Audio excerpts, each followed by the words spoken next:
Hey there. Tonight, we are going to begin a very long journey into a world of unimaginable wealth and silent restrictions. We are going to explore a time and a place where women bathed in the milk of hundreds of donkeys, where a single round pearl cost far more than a grand stone palace, and where daily beauty routines were filled with slow-acting deadly poisons.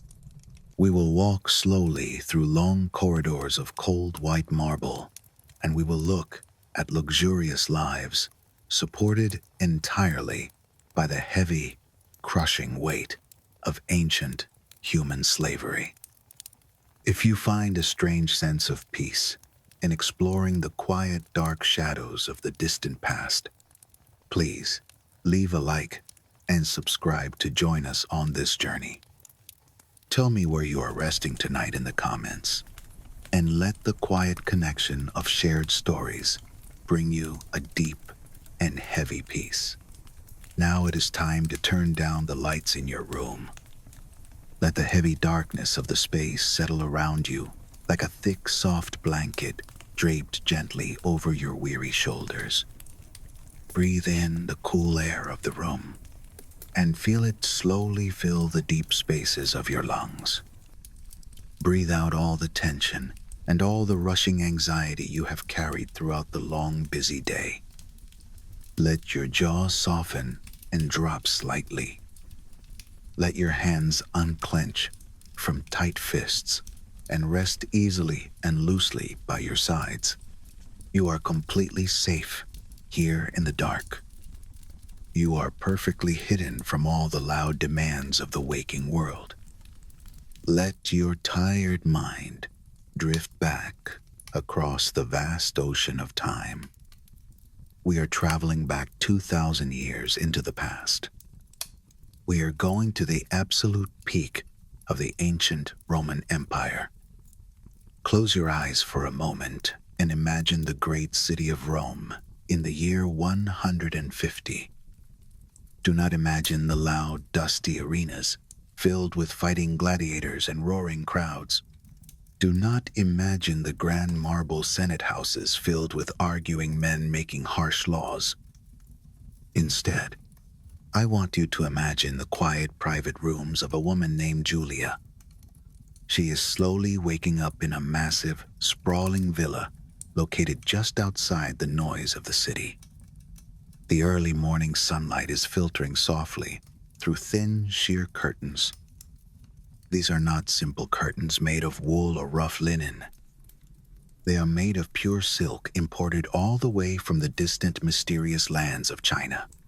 The fabric is so incredibly fine and so impossibly expensive that the cloth hanging in her window cost more than the entire annual salary of a veteran Roman soldier. The warm light passes through the delicate silk and casts a soft golden glow across the room. The air in her bedchamber smells intensely of crushed red roses and burning frankincense imported from the hot deserts of the East. The heavy, sweet smoke masks the smells of the city and creates a private, enclosed paradise of scent. Massive, smooth columns carved from pure white marble frame the tall doorway of her room. The floor beneath her bare feet is not made of simple stone or wood. It is an elaborate, complex mosaic made of thousands upon thousands of tiny colored pieces of glass and polished stone. The artisans who built this floor spent months on their hands and knees pressing the tiny colored squares into the wet plaster. They arranged the stones to form a picture so incredibly detailed that it depicts every single shimmering green and blue feather on the tail of a beautiful peacock. When Julia walks across the floor, the cold, smooth stones feel wonderful against her warm skin. She has just turned 20 years old.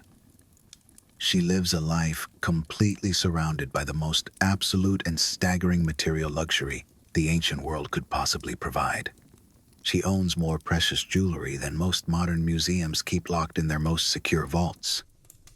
Her morning bath will use fresh, clean water, heated by a sophisticated underground furnace system and scented with rare essential oils brought across the sea from Egypt. Her morning meal will include strange and wonderful delicacies harvested from 3 different massive continents. And yet, there is a profound and heavy paradox at the very absolute center of her luxurious life. Despite all the gold and all the silk and all the marble, Julia possesses almost no legal power whatsoever. She cannot vote in any election. She cannot hold any political office in the government. Her father arranged her marriage to an older man when she was only 14 years old. By the strict, unyielding laws of the Roman state, she is perpetually under the formal legal authority of a man. First, she belonged to her father, and now she belongs to her husband.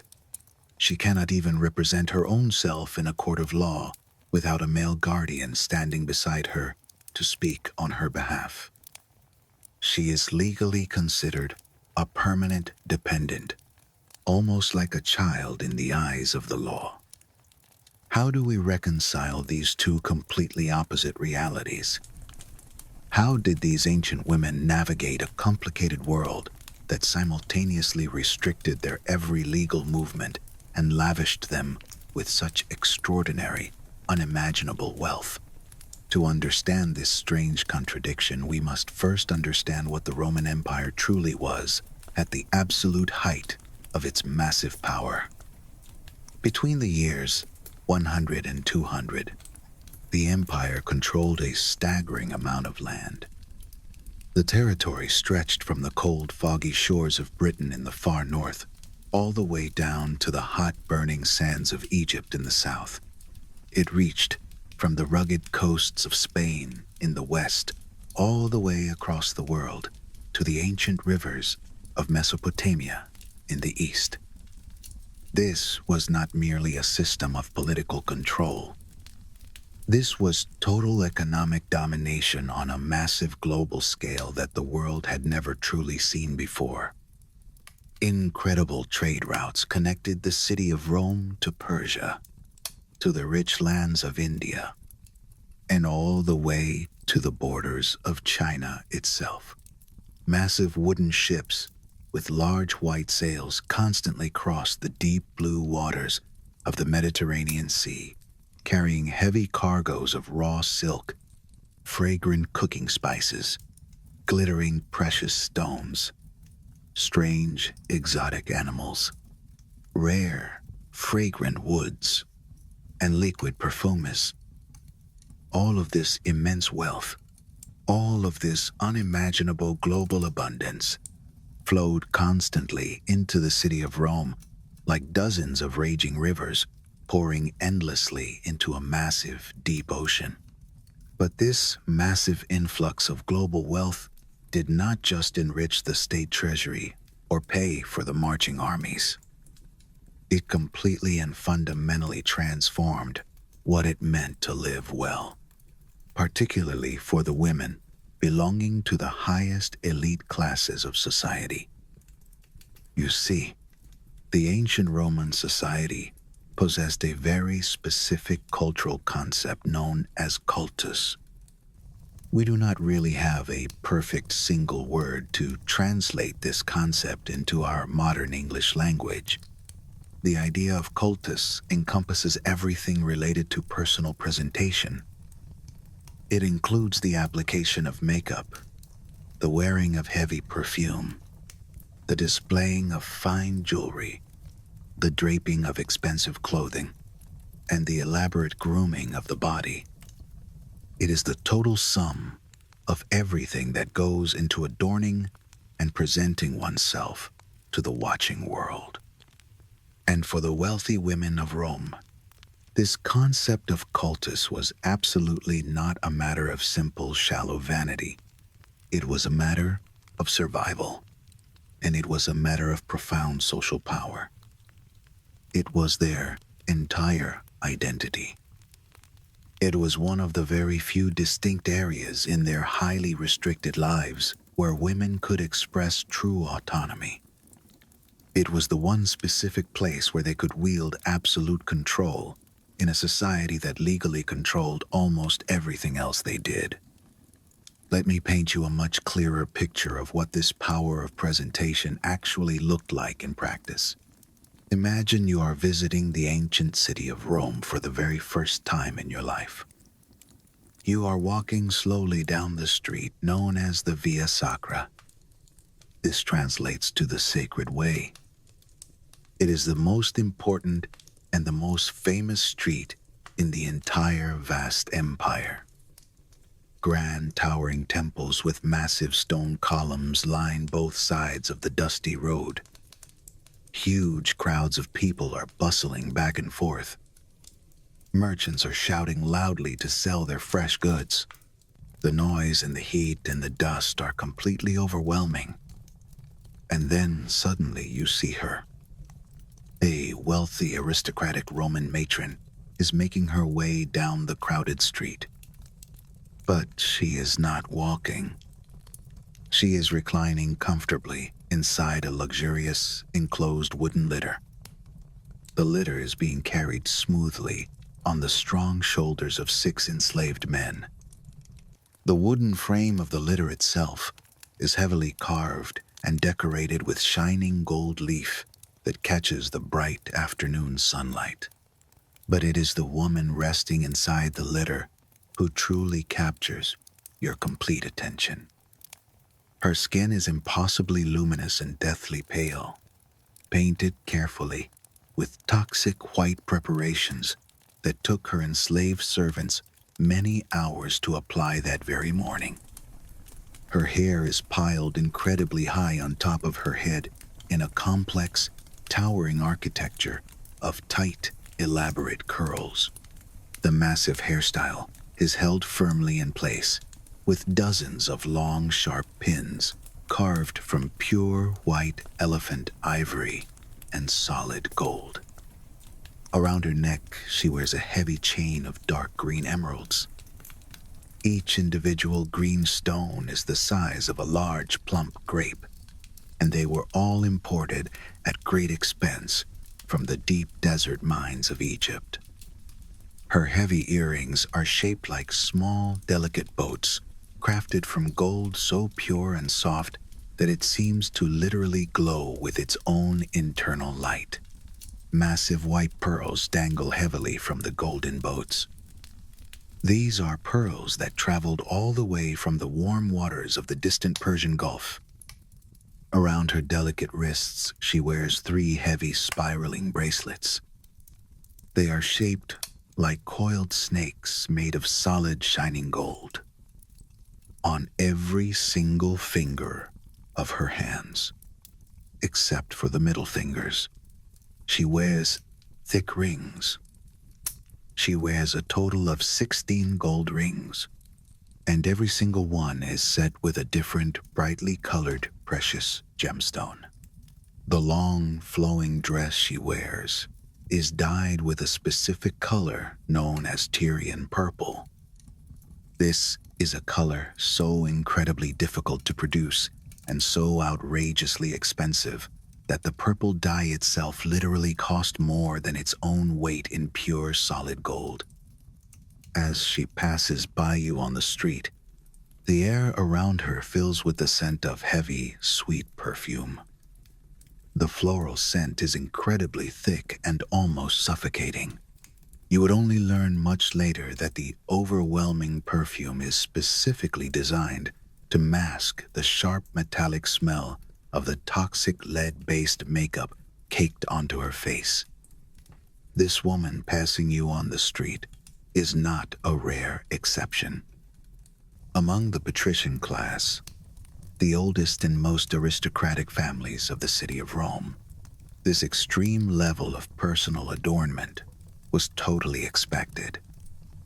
It was a firm requirement of her high social position.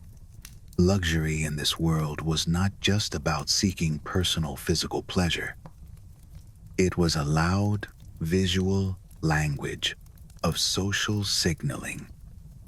It announced clearly to everyone on the street exactly who you were, exactly which powerful family you belonged to, and exactly what political connections you possessed. To appear in a public space without wearing a massive fortune in heavy jewelry was almost entirely unthinkable for a woman of her high status. It would be socially devastating. It would be like showing up to a very important formal modern event wearing dirty, torn sleepwear. You would certainly be noticed by the crowd, but you would be judged harshly, and your family reputation would suffer immediate, terrible damage. This access to such extraordinary, mind-boggling wealth was not always universally celebrated by everyone in the city of Rome. The men who ran the government often felt deeply threatened by the massive displays of female wealth. There were actual strict laws passed by the Senate attempting to legally control and limit the amount of money women could spend on these luxury goods. The most famous of these historical laws was known as the Oppian Law. It was passed in the year 215 before the Common Era. This was during the darkest and most desperate days of the Second Punic War, when the great general Hannibal was actively devastating the lands of Italy with his invading army. The law strictly restricted the total amount of gold any woman was allowed to own. It completely limited their ability to wear multicolored, expensive clothing in public. It also firmly forbade them from riding in horse-drawn carriages within the boundaries of any city. The official reasoning given by the Senate was that the state desperately needed all available money to fund the terrible war effort. Luxury was suddenly seen as wasteful, highly distracting, and deeply unpatriotic. But here is the truly remarkable part of the story that shows the hidden strength of these ancient women. 20 years later, in the year 195, before the Common Era, the terrible war was finally over. The city of Rome was safe and becoming very wealthy once again. The emergency was completely finished, and the Roman women decided they had simply had enough of the restrictions. They took to the public streets in absolute defiance. Yes, in ancient Rome, the women actually organized a massive public protest. They left their homes and they filled the open spaces of the Forum. They physically blocked the streets and the entrances to the government buildings. They loudly demanded the total repeal of the hated Oppian Law. The male politicians were furious and shocked by this behavior. They gave long, angry speeches against the protesting women.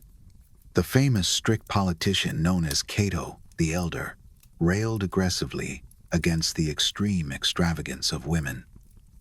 He warned the Senate that allowing these women to have too much luxury and too much freedom would absolutely lead to the total moral decay of the entire Roman society. But the women did not back down. They persisted in their protest, and eventually they won. The strict Oppian Law was officially repealed by the defeated Senate. The women could once again wear their heavy gold jewelry, their brightly colored purple clothes, and their absolute symbols of high status and personal identity without any legal restriction holding them back. Think about that quiet victory for a long moment as you rest in the dark. 2,000 years ago, in a society we so often imagine as completely and totally dominated by men, the women organized together, protested in the streets, and successfully changed the laws of the greatest empire on earth. Why did they fight so hard for these things? Because luxury truly mattered to them. Because the power of visual presentation mattered deeply. Because in a harsh world that legally restricted their official political power, these women found a different kind of power in other physical forms. Their relationship with luxury was incredibly complicated, deeply nuanced, and far more interesting than the simple historical stereotypes usually allow us to see. They were not just passive, quiet ornaments sitting in the corners of marble rooms. They were highly active participants in a ruthless culture of visual display. They constantly used the few tools that were actually available to them. They carefully navigated the harsh legal restrictions of their lives, and they found real personal agency wherever they possibly could.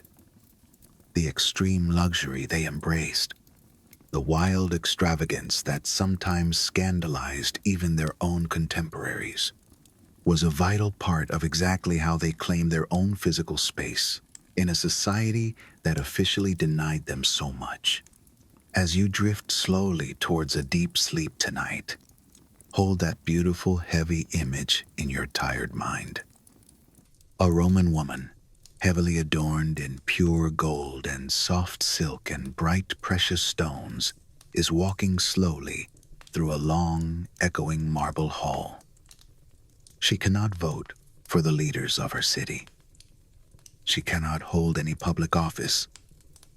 But as she walks, she commands absolute attention, deep respect, and a very real, undeniable kind of power. She is a beautiful walking paradox, a deep contradiction, and a truly fascinating window into an ancient world that was far stranger and much more complex than we usually imagine. Now let your breathing slow down even more as we prepare to step even closer into her private world, into the quiet morning hours where the real heavy work of ancient beauty truly begins. Let us step away from the loud, bustling streets of the public city and move quietly into a place where most people are never allowed to go. We are going behind the heavy closed wooden doors of the private villa. We are stepping into a small, very intimate, and heavily guarded room where men are strictly not permitted to enter under any circumstances. It is very early in the morning. The sun is just beginning to slowly rise over the distant hills. It is perhaps 6 in the morning by our modern way of counting time, and the air outside is still crisp and cool. We are about to stand quietly in the corner and witness something truly extraordinary. It is a daily beauty ritual that will consume the entire next 4 hours of the morning. 4 long, continuous hours of work before the morning meal is eaten, before the public day truly begins, all just to prepare a single human face for the watching world. The small room is incredibly warm and comfortable. It is being continuously heated by the complex hypocaust system burning quietly beneath the stone floor. The hot air flows silently through hollow clay tiles hidden inside the walls, radiating a deep, soothing warmth that keeps the morning chill completely at bay. Soft, gray sunlight filters down through the high, narrow windows near the ceiling. There, sitting perfectly still on a low, backless wooden stool, is a woman we will call Claudia. She is 30 years old, the wealthy wife of a powerful Roman senator, and she has just woken from her night of sleep. Her face right now is completely bare and natural. Her dark hair hangs loose and unstyled over her bare shoulders. Surrounding her in the warm, quiet room are three enslaved women. They are highly specialized workers trained specifically in the complex and dangerous art of cultus. They are known as the cosmete, and they are about to completely transform their quiet mistress into the absolute perfect Roman ideal of physical beauty.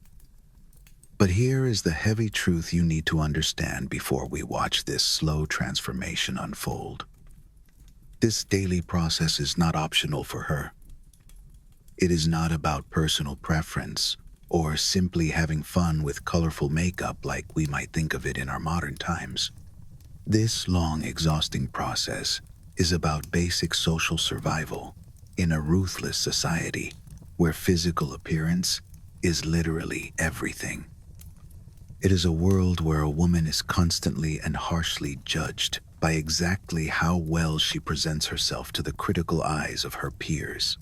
Looking the part is the only way to maintain the high status of her family, to protect the fragile public reputation of her husband, and to secure her own precarious social position in a fiercely competitive and unforgiving aristocratic world. So what exactly did this perfect Roman beauty look like? What was the impossible ideal they were all chasing so desperately every single morning? Close your eyes for a moment and completely forget everything you know about modern beauty standards. Forget the desire for glowing tan skin, the athletic toned bodies, and the bold, colorful makeup of our contemporary culture. In the ancient city of Rome, achieving deathly pale skin was absolutely everything. They wanted skin that was pale to the point of looking like white chalk, almost completely drained of all natural color. Why did they want to look like this? Because pale white skin meant that you did not have to work outside in the dirt. It meant you did not labor in the hot agricultural fields like a common slave or a poor, starving peasant. It visually proved that you were wealthy enough to stay comfortably indoors all day, perfectly protected from the harsh burning rays of the Mediterranean sun. Pale skin was the ultimate, undeniable symbol of extreme wealth and high status. The first step of the long morning routine, before any of the heavy makeup is actually applied, is the deep cleansing of the natural skin. One of the enslaved cosmete steps forward silently from the shadows. She is carrying a small ceramic bowl containing a thick mixture that honestly sounds like a terrible nightmare to our modern ears. We know the ingredients from the ancient surviving texts. The bowl contains thick, oily sweat, carefully collected from the unwashed wool of sheep.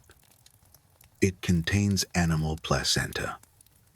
It contains the sharp, crushed dust of ground oyster shells. It contains yellow sulfur dug from the earth. And it contains stagnant animal urine. Yes, you heard that correctly. This foul-smelling paste is the cleansing face mask. This is exactly what the wealthiest and most powerful Roman women applied to their skin to achieve that coveted, perfectly smooth, and completely blemish-free complexion. Can you possibly imagine the smell in that small, warm room? And you must remember, these are the absolute wealthiest women in the world, the ones who could easily afford the very best treatments available. The poor women living in the crowded city could not afford even these horrifyingly strange ingredients. Claudia sits perfectly still and completely patient on her wooden stool as the thick paste is spread carefully across her face by the gentle, trained hands of her servant. The mixture smells terrible, It is absolutely foul and deeply pungent. The sulfur burns the nose, and the sheep's sweat is thick and greasy. This terrible smell is exactly why later in the morning she will have to drench her entire body in layers upon layers of heavy floral perfume, trying desperately to mask the foul scent of the beauty treatments that always lingers on the skin. The gray mask is left on her face to dry slowly for perhaps 30 long minutes while the other cosmetae quietly prepare the ingredients for the next stage of the ritual. During this waiting time, Claudia cannot speak much to her servants, and she certainly cannot smile or laugh. If she moves her facial muscles, the drying clay mask would crack and flake away, ruining the difficult cleansing process. She simply sits there and waits in the quiet, warm room, perfectly still like a marble statue, while her natural face slowly transforms from whatever she actually looks like into exactly what the harsh society demands she must look like. While the thick mask is doing its work on her skin, let me tell you quietly about the absolute most dangerous ingredient in the entire Roman beauty arsenal. It was the white lead. The specific white lead powder was called cerussa by the Romans, and it was the essential base foundation of almost all Roman makeup. This pure toxic white lead was literally mixed with crushed white chalk and sometimes powdered tin to create a thick paste. This paste created an incredibly smooth, perfectly flat, an incredibly white finish when painted onto the human skin. It looked absolutely flawless in the dim light of the ancient buildings. It looked exactly like the smooth, cold porcelain complexion that the elite Roman society valued far above all else. And it was very slowly, day by day, killing the women who used it. Lead is a terrible poison, and it is a particularly slow and insidious one. It does not kill the body immediately upon contact. Instead, the heavy, toxic metal absorbs directly through the pores of the face and accumulates silently in the blood and the bones over many long years. It slowly causes severe, irreversible neurological damage. It causes the kidneys to fail. It causes painful infertility. It causes the mind to slowly deteriorate into madness. The wealthy Roman women who use this white lead makeup regularly, every single day, would have suffered from chronic blinding headaches, deep muscle fatigue, uncontrollable hand tremors, and frightening memory problems. Many modern historians actually believe that the widespread daily use of these toxic lead cosmetics contributed directly to severe actual health crises and early deaths among the women of the Roman elite. But here is the truly tragic and fascinating part of the story. The Romans actually knew the lead was harmful. The ancient writers and philosophers clearly warned the public against using it. The early medical doctors strongly cautioned women about the terrible dangers of the white powder. And yet, despite the warnings and despite the physical pain, the women kept using it anyway. They kept painting the poison onto their faces every single morning because the immense social pressure to look a certain perfect way was simply far more powerful than their fear of the slow creeping poisoning. The need to belong to the elite class outweighed the need for a long, healthy life. After the 30 minutes have passed, the dried, foul-smelling mask is finally removed.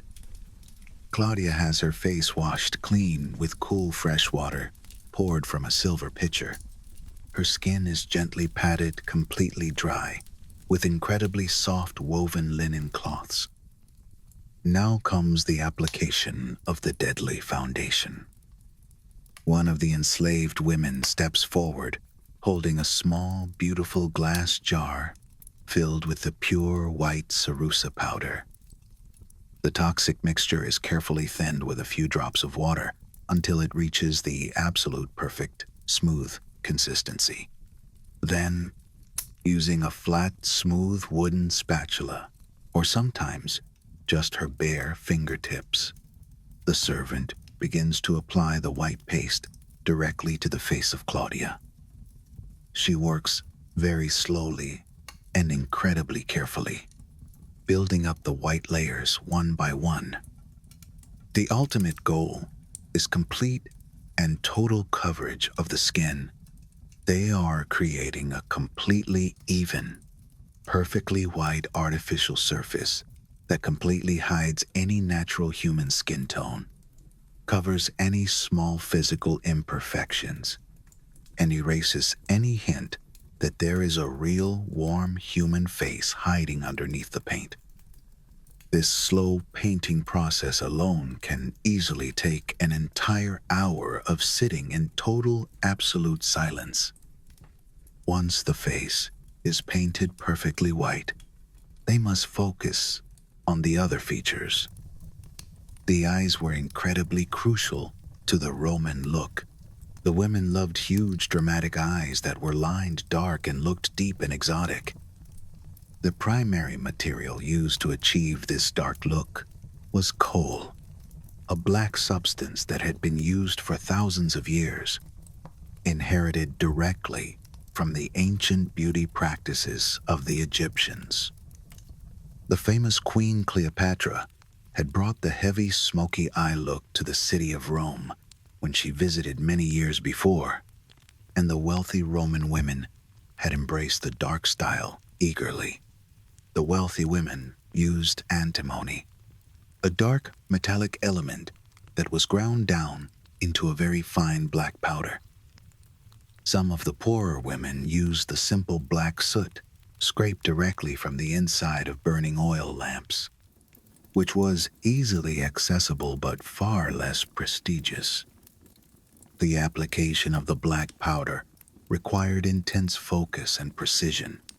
Using a very thin, carved wooden stick or a small bone needle, the servant would carefully line the eyes of Claudia, creating sharp, dark definition, making the eyes appear much larger and far more luminous against the stark white background of the lead paint. Sometimes the eyebrows were also heavily darkened with the soot, shaped and defined into perfect harsh arches. The visual goal was absolutely not to look natural. The goal was to look striking, highly noticeable, and deeply impressive. You must think of it less like modern subtle everyday makeup and much more like heavy theatrical stage makeup, designed specifically to be seen clearly across a large, dimly lit dining room to make a powerful visual impact. And then there were the lips. Red lips were highly fashionable. They were a necessary sign of youth and warm vitality against the dead white skin.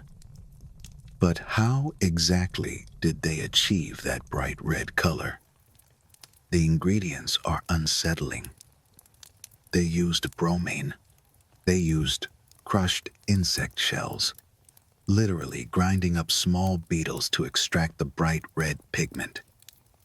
They mixed the insect dust with thick beeswax to create a sticky consistency that would hold to the mouth. They used henna plant extracts for deep color. And sometimes, particularly for the extremely wealthy women who could afford the most expensive imports, they used red lead powder.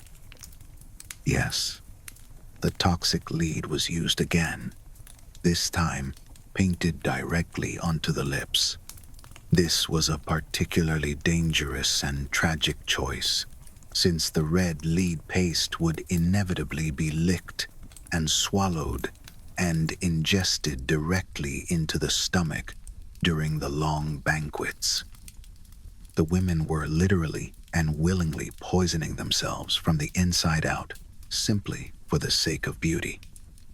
For the cheeks, to create that soft fake flush of pink color that suggests good health and strong vitality, the Roman women had several options.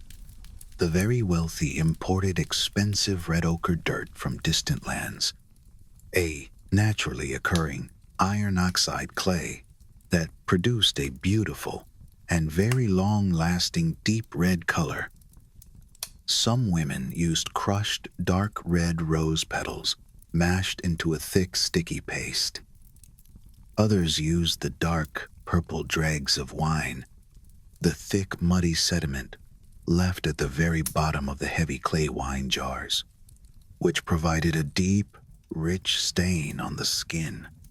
But here is the part of the ancient routine that is the most difficult to imagine enduring.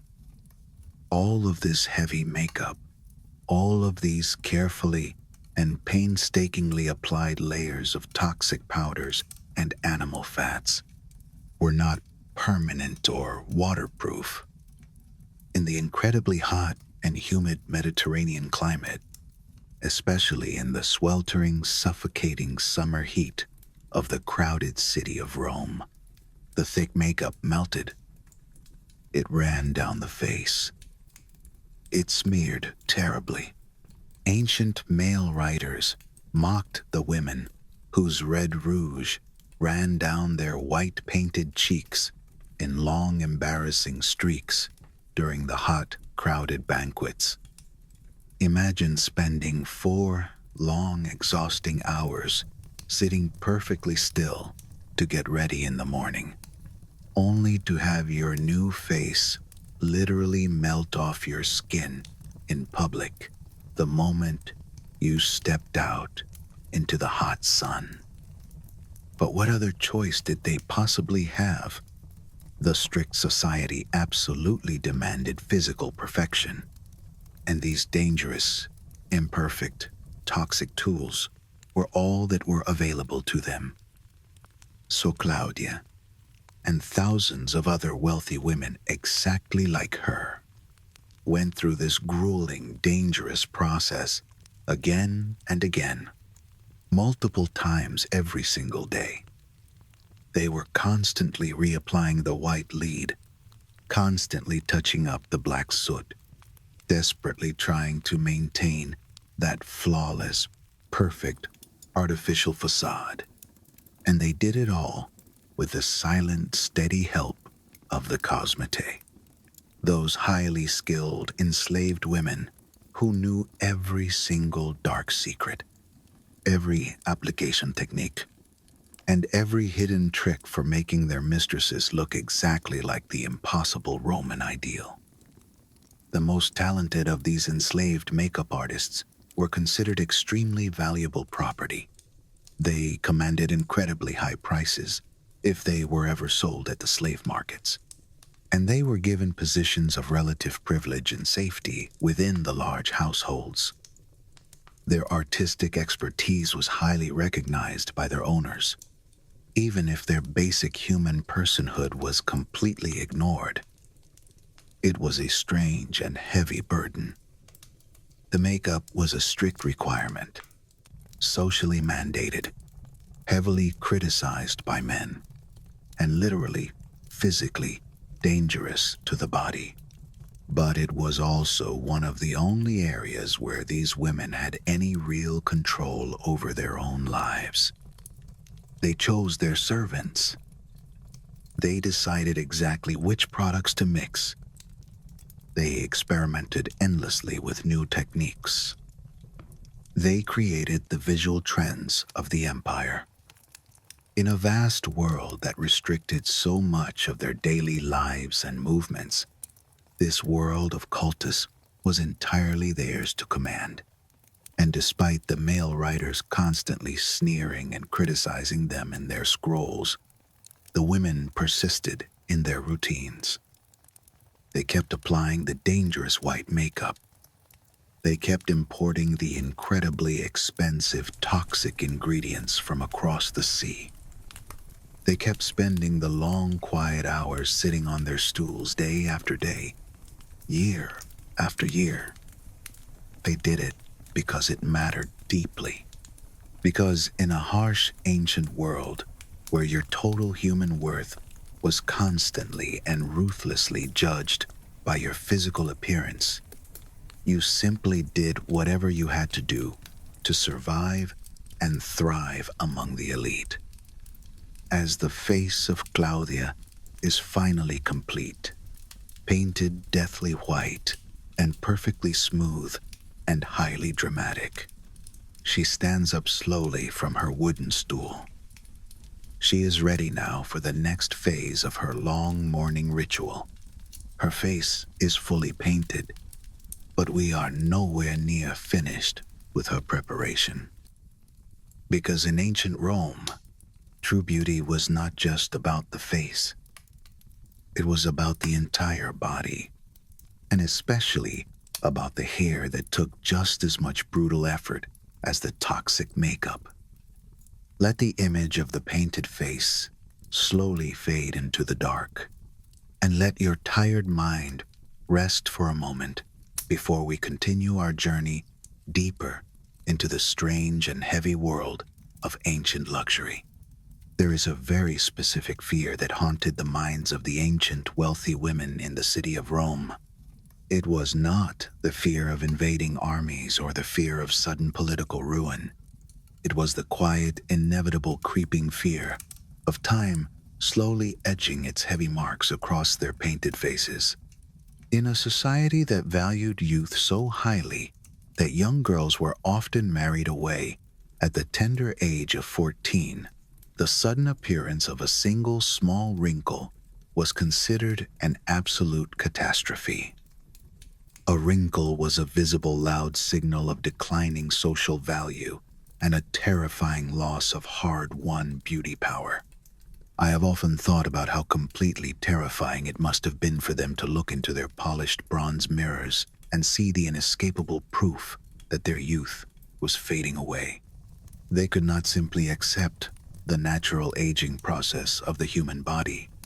They decided to fight back against time with every single exotic weapon and strange potion they could possibly acquire. What we are about to explore is entirely different from the heavy toxic makeup we just discussed. The white lead paint was only a temporary mask that had to be washed away and violently reapplied every single day. But underneath all of that thick daily paint, the Roman women were waging a much deeper and much more desperate internal battle against the physical decay of their own skin. They possessed an enormous, vast arsenal of complex skincare treatments and strange rituals that were specifically meant to actually heal and preserve the delicate tissue of the face. They desperately wanted to stop time itself from moving forward. Let us start this part of our journey by looking closely at a woman who became the absolute undisputed icon of extreme Roman skincare luxury. Her name was Poppaea Sabina, and she was the famous wife of the unpredictable Emperor Nero. She lived a life of such completely staggering and extravagant beauty obsession that her name literally became entirely synonymous with luxury skincare for many long centuries after her tragic death. The ancient historical sources tell us a story about her daily routine that sounds almost entirely impossible to the modern rational mind. Poppaea absolutely refused to ever bathe her delicate skin in common, regular water. She believed that ordinary water was simply too harsh and too drying for her perfect royal complexion. She demanded to bathe exclusively and entirely in the warm, fresh milk of female donkeys. She did not just ask for a small, delicate cup of milk to be poured gently into her warm bath water. She strictly required enough fresh donkey milk to completely fill a massive, deep marble bathing pool every single day of her life. I want you to pause for a moment and really try to imagine the sheer physical logistics and the staggering daily cost of this specific, extreme demand. The Roman naturalist Pliny the Elder wrote in his historical records that the empress actually traveled everywhere with a massive dedicated herd of exactly 500 female donkeys. 500 living, breathing animals had to walk along the dusty roads behind her luxurious carriage wherever she decided to go. Imagine the incredible, endless noise of 500 donkeys braying in the early morning air. Think about the massive army of enslaved stable workers required to feed the animals and clean their stalls and manage their daily movements. Think about the exhausting, incredibly slow physical labor of milking 500 stubborn animals by hand in the cold, damp hours long before the sun even rose. The enslaved workers had to carry hundreds of heavy, sloshing wooden buckets filled to the brim with the warm, foaming white liquid through the long stone corridors of the imperial palace. They poured the thick, creamy milk into the polished white marble basin until it was deep enough for the empress to completely submerge her entire body. The warm milk smelled sweet and earthy and slightly musky. When she slipped slowly into the cloudy, white pool, the natural fats and the rich, heavy proteins of the milk coated her skin in a deeply soothing, protective layer. The Romans truly believed that this specific animal milk had magical healing properties, and the fascinating truth is that they were actually not entirely wrong. Modern science has shown that donkey milk is remarkably similar in composition to human breast milk. It is naturally incredibly rich in essential vitamins, and it contains specific fatty acids that genuinely hydrate and soothe human skin. The milk absolutely did make her skin feel softer and much more supple. But the sheer, extreme extravagance of keeping 500 donkeys was about projecting massive, undeniable imperial power just as much as it was about soothing dry skin. Poppaea did not stop her obsessive pursuit of youth at the edge of the milk bath. She actively created her very own signature line of luxury skincare products.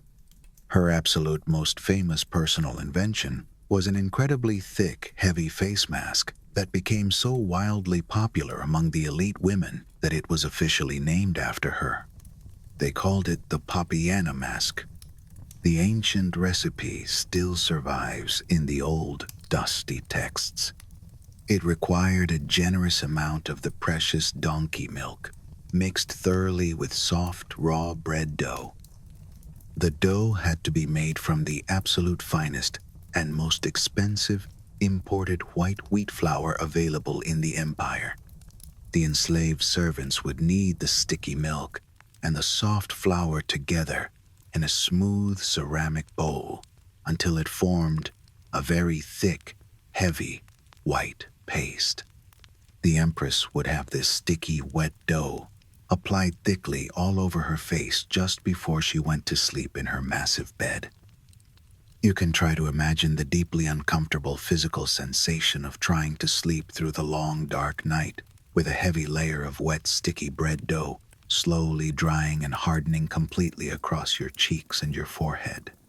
As the long night progressed, the dough would slowly pull and tighten against the delicate skin of her face.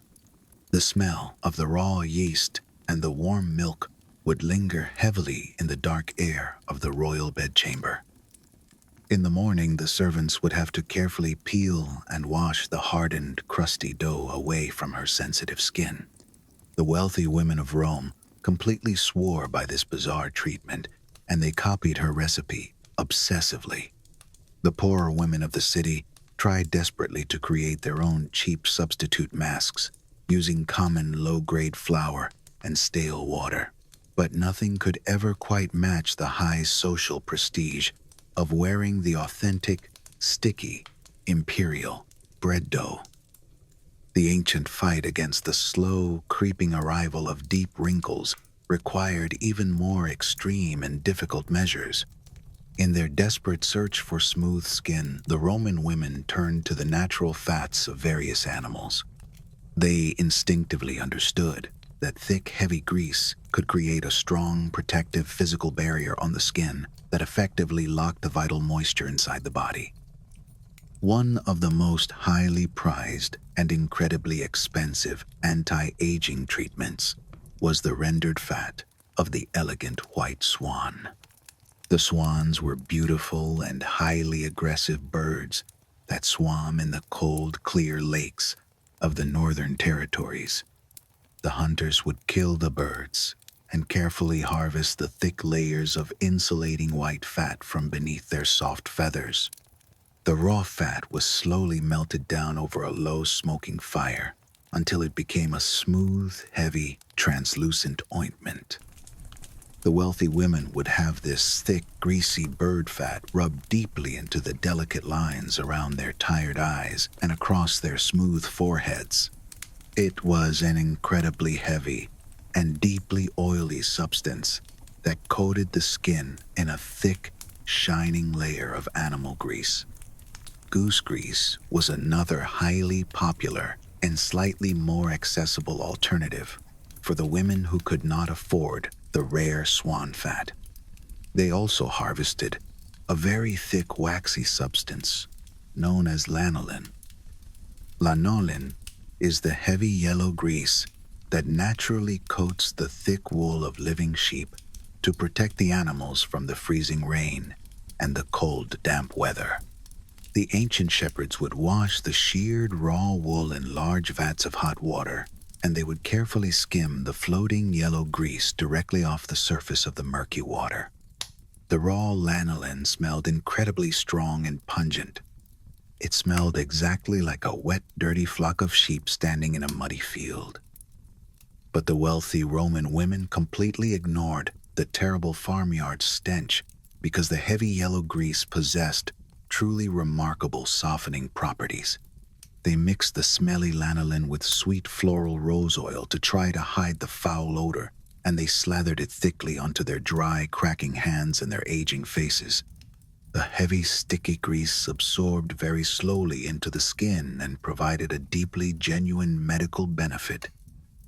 They did not have our modern scientific vocabulary of complex lipids and synthetic emollients, but they absolutely knew exactly which heavy animal fats could temporarily erase the terrifying visible signs of approaching old age. However, not every single treatment they desperately applied to their skin was actually beneficial or scientifically sound. The intense pressure to look perfect drove them to use ingredients that were completely bizarre and totally useless. The most famous example of this desperate, magical thinking was the high demand for authentic crocodile excrement. The merchants traveled all the way down the long, winding Nile River in the extreme heat of Egypt to carefully collect the dry dung of the massive, deadly river reptiles.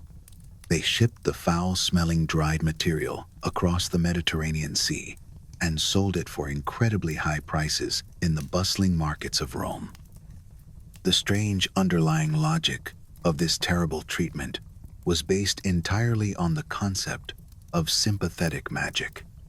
The Romans looked at the massive crocodiles and saw that the deadly animals possessed incredibly tough, durable, and completely unyielding thick, green skin. They falsely believed that if they ground the dried excrement of the beast into a fine powder and rubbed it aggressively onto their own soft human faces, they could somehow magically transfer the legendary tough durability of the monster directly into their own fragile skin. The terrible reality is that the foul crocodile dung had absolutely no medical or cosmetic benefit whatsoever. It was simply a very rare and highly exotic material, and therefore, the wealthy women convinced themselves that it must be a powerful, secret miracle cure. They also used the gray ashes of burned garden snails to try to treat the dark spots caused by the burning rays of the bright summer sun. They would gather hundreds of slow-moving snails from the wet leaves of the garden and throw them alive into a hot, roaring fire. They gathered the remaining gray ash and mixed it into a dark, gritty paste. They scrubbed the rough, ashy paste directly into their sun-damaged skin. It was a harsh, abrasive, and deeply uncomfortable treatment that essentially just scratched the top layer of their delicate skin completely away. They were literally sanding their own faces down to the raw, red flesh in the desperate, tragic hope that the new skin growing underneath would finally be perfectly pale and completely unblemished. Let me share a truly extraordinary physical artifact that perfectly connects our modern world directly to this ancient, desperate pursuit of physical beauty. In the year 2003, a team of modern archaeologists was carefully excavating a very muddy site near the banks of the River Thames in the city of London. They were digging through the cold, wet dirt on the exact site of what had once been an ancient Roman temple complex. Deep in the dark mud, they found something that completely stopped their hearts. It was a very small and perfectly preserved cylindrical tin container, measuring only a few centimeters across. The small metal box was sealed incredibly tightly. When the careful scientists gently pried the ancient lid open, they found a thick, pungent-smelling white cream perfectly preserved inside the metal jar after resting in the cold, wet mud for nearly 2,000 long years. But the most incredible and haunting detail was exactly what they saw pressed deeply into the surface of the ancient white cream. There were clear, distinct finger marks resting perfectly in the soft material. The very last person to ever open that small metal box was a living, breathing Roman woman who had pressed her warm fingers directly into the thick white ointment to scoop it out and spread it onto her waiting face. Those ancient finger marks survived, completely frozen in deep time, representing a startlingly direct physical connection to the quiet, intimate, daily routine of a woman who has been dead for 2 entire millennia. The scientists took the ancient white cream into their clean, bright laboratories and completely analyzed the chemical ingredients. They discovered that the heavy base of the ointment was animal fat, just as the ancient historical recipes had always suggested. But mixed deeply into the animal fat was a large amount of processed starch, which would have created a very soft, smooth, powdery finish when rubbed onto the warm skin. And the most surprising ingredient of all was pure, powdered tin. This was a massive, shocking discovery for the historians, because the element of tin is absolutely never once mentioned in any of the surviving written cosmetic recipes from the ancient Roman Empire. The written texts talk endlessly about the deadly toxic white lead and the crushed white chalk, but they never mention the use of tin powder.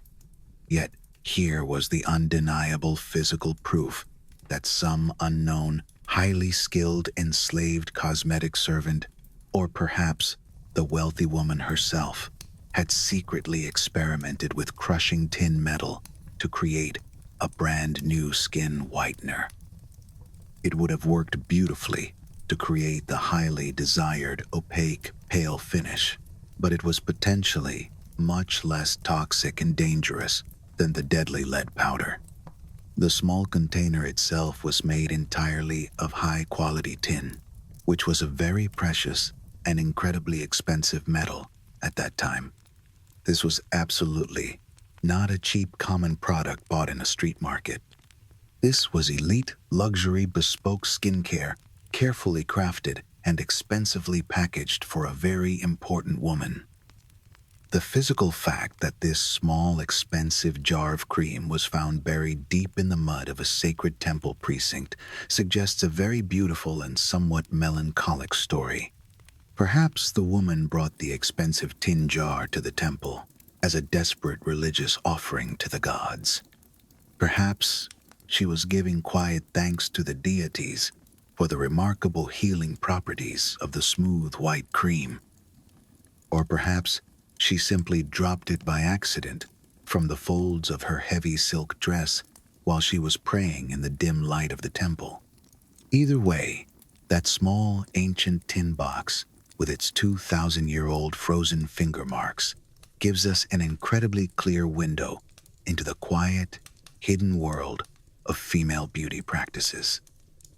It proves that there was an entire, massive shadow economy of secret beauty knowledge that was passed down quietly from older enslaved women to younger girls in the dark private rooms of the great villas. They experimented endlessly with different animal fats and crushed metals and fragrant oils. They created their own secret recipes that were completely ignored and entirely undocumented by the proud male authors who wrote the official histories of the great empire.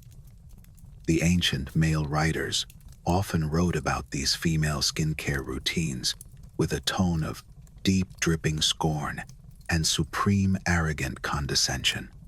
The historian Pliny the Elder wrote mockingly about the wealthy women who supposedly washed their painted faces hundreds of times every single day with the warm donkey milk just to erase a single tiny fine line. You can clearly hear the harsh, judgmental disapproval echoing loudly in his ancient Latin words.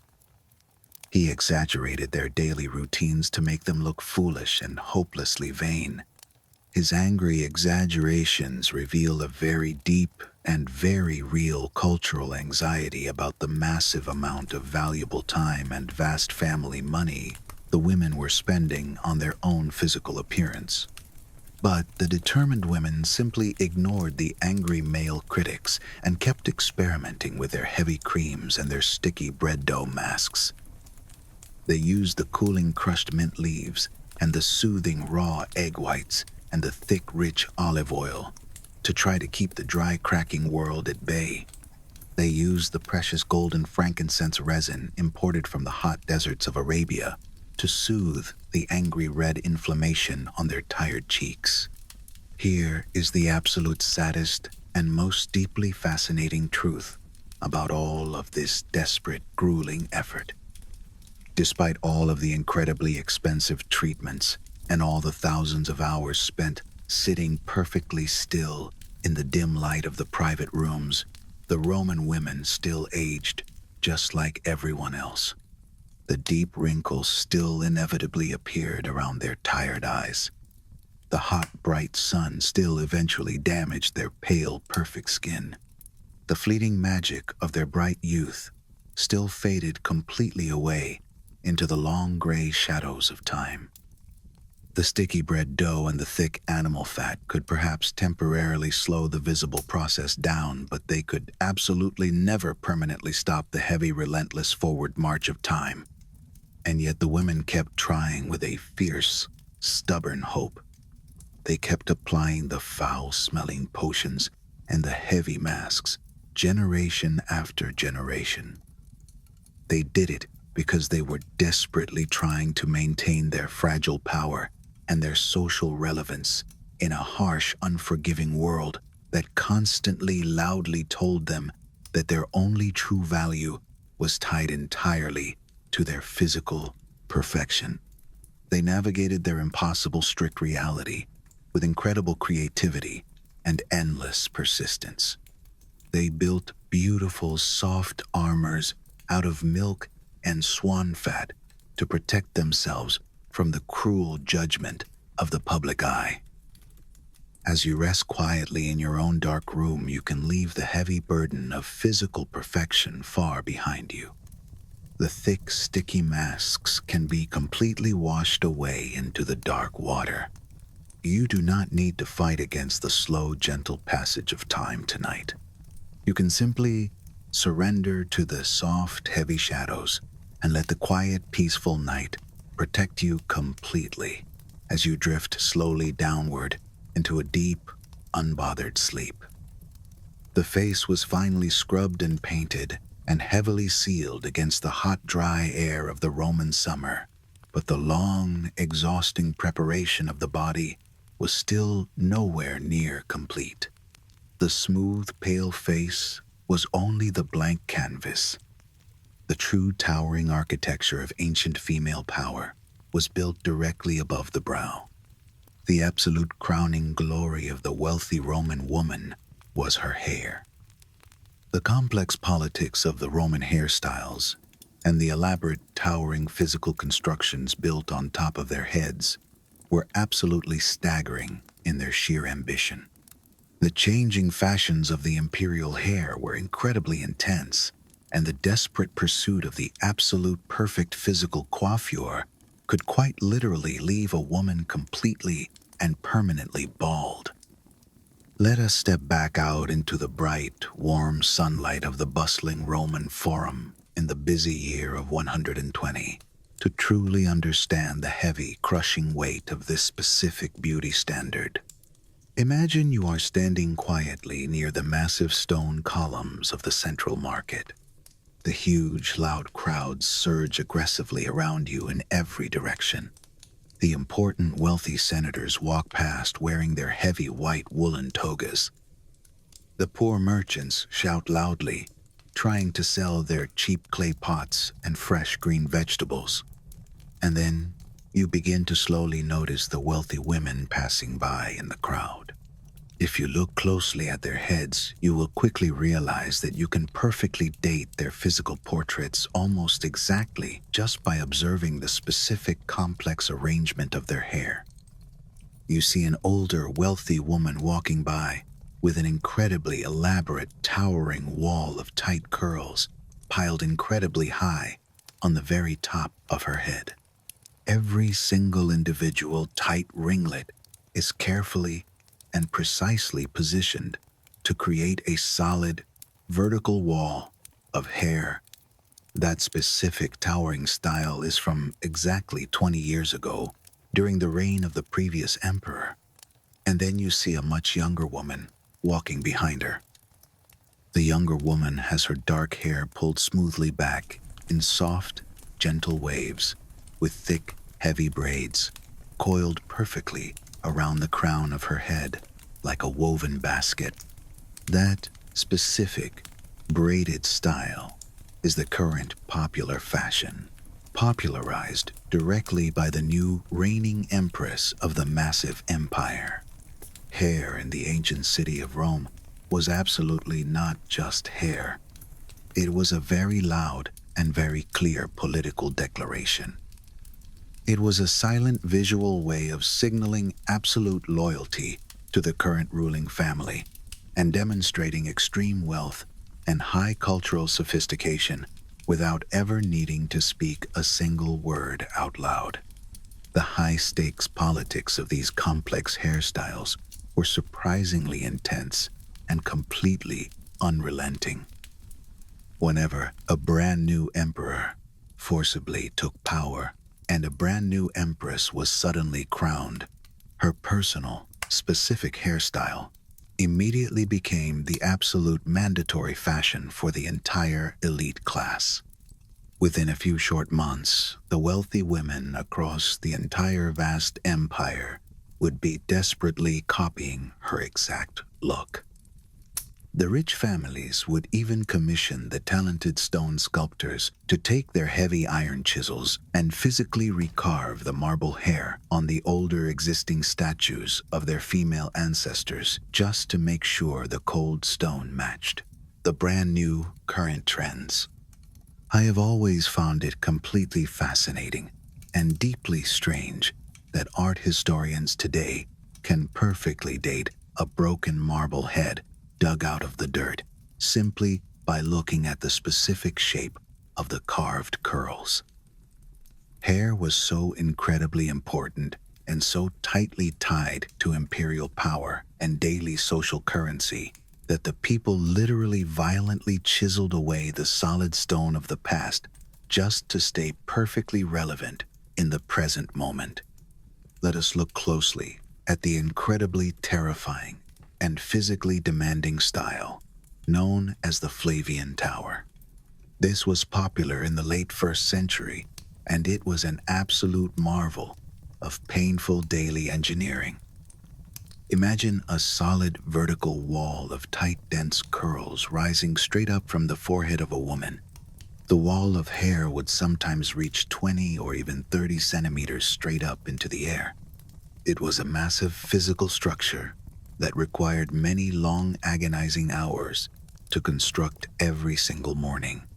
The natural human hair could absolutely not stand up completely straight on its own.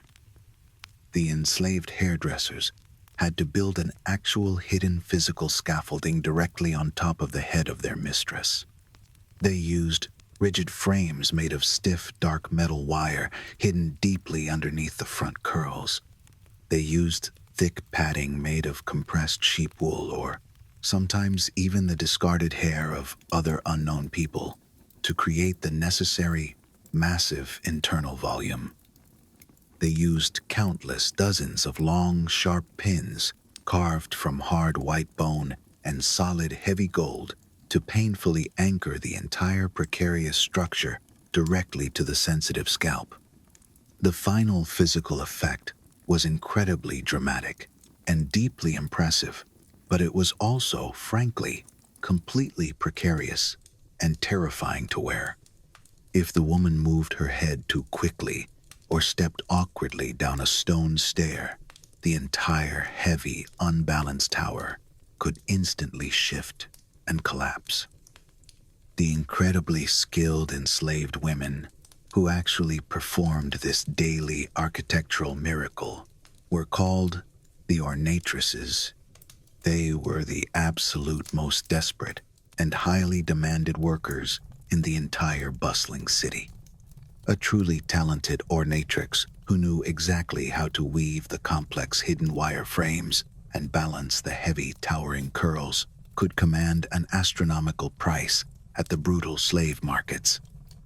Creating these specific impossible hairstyles was not just a simple matter of brushing and braiding. It was structural engineering and high art performed on a living, breathing, and highly demanding human canvas. The morning routine was a time of immense, terrifying stress for the enslaved hairdresser. She had to wake up in the cold, dark hours long before her mistress to heat the heavy iron curling tongs in the hot, glowing coals of the brazier. She had to lay out the dozens of sharp ivory pins and the heavy bone combs on the wooden table. And then, the grueling physical work began.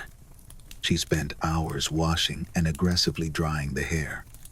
She applied thick, sticky pomades to hold the shape. She pinned and pulled and twisted the hair with incredible precision. The relationship between the wealthy mistress and the enslaved hairdresser was deeply fraught with terrible dark tension.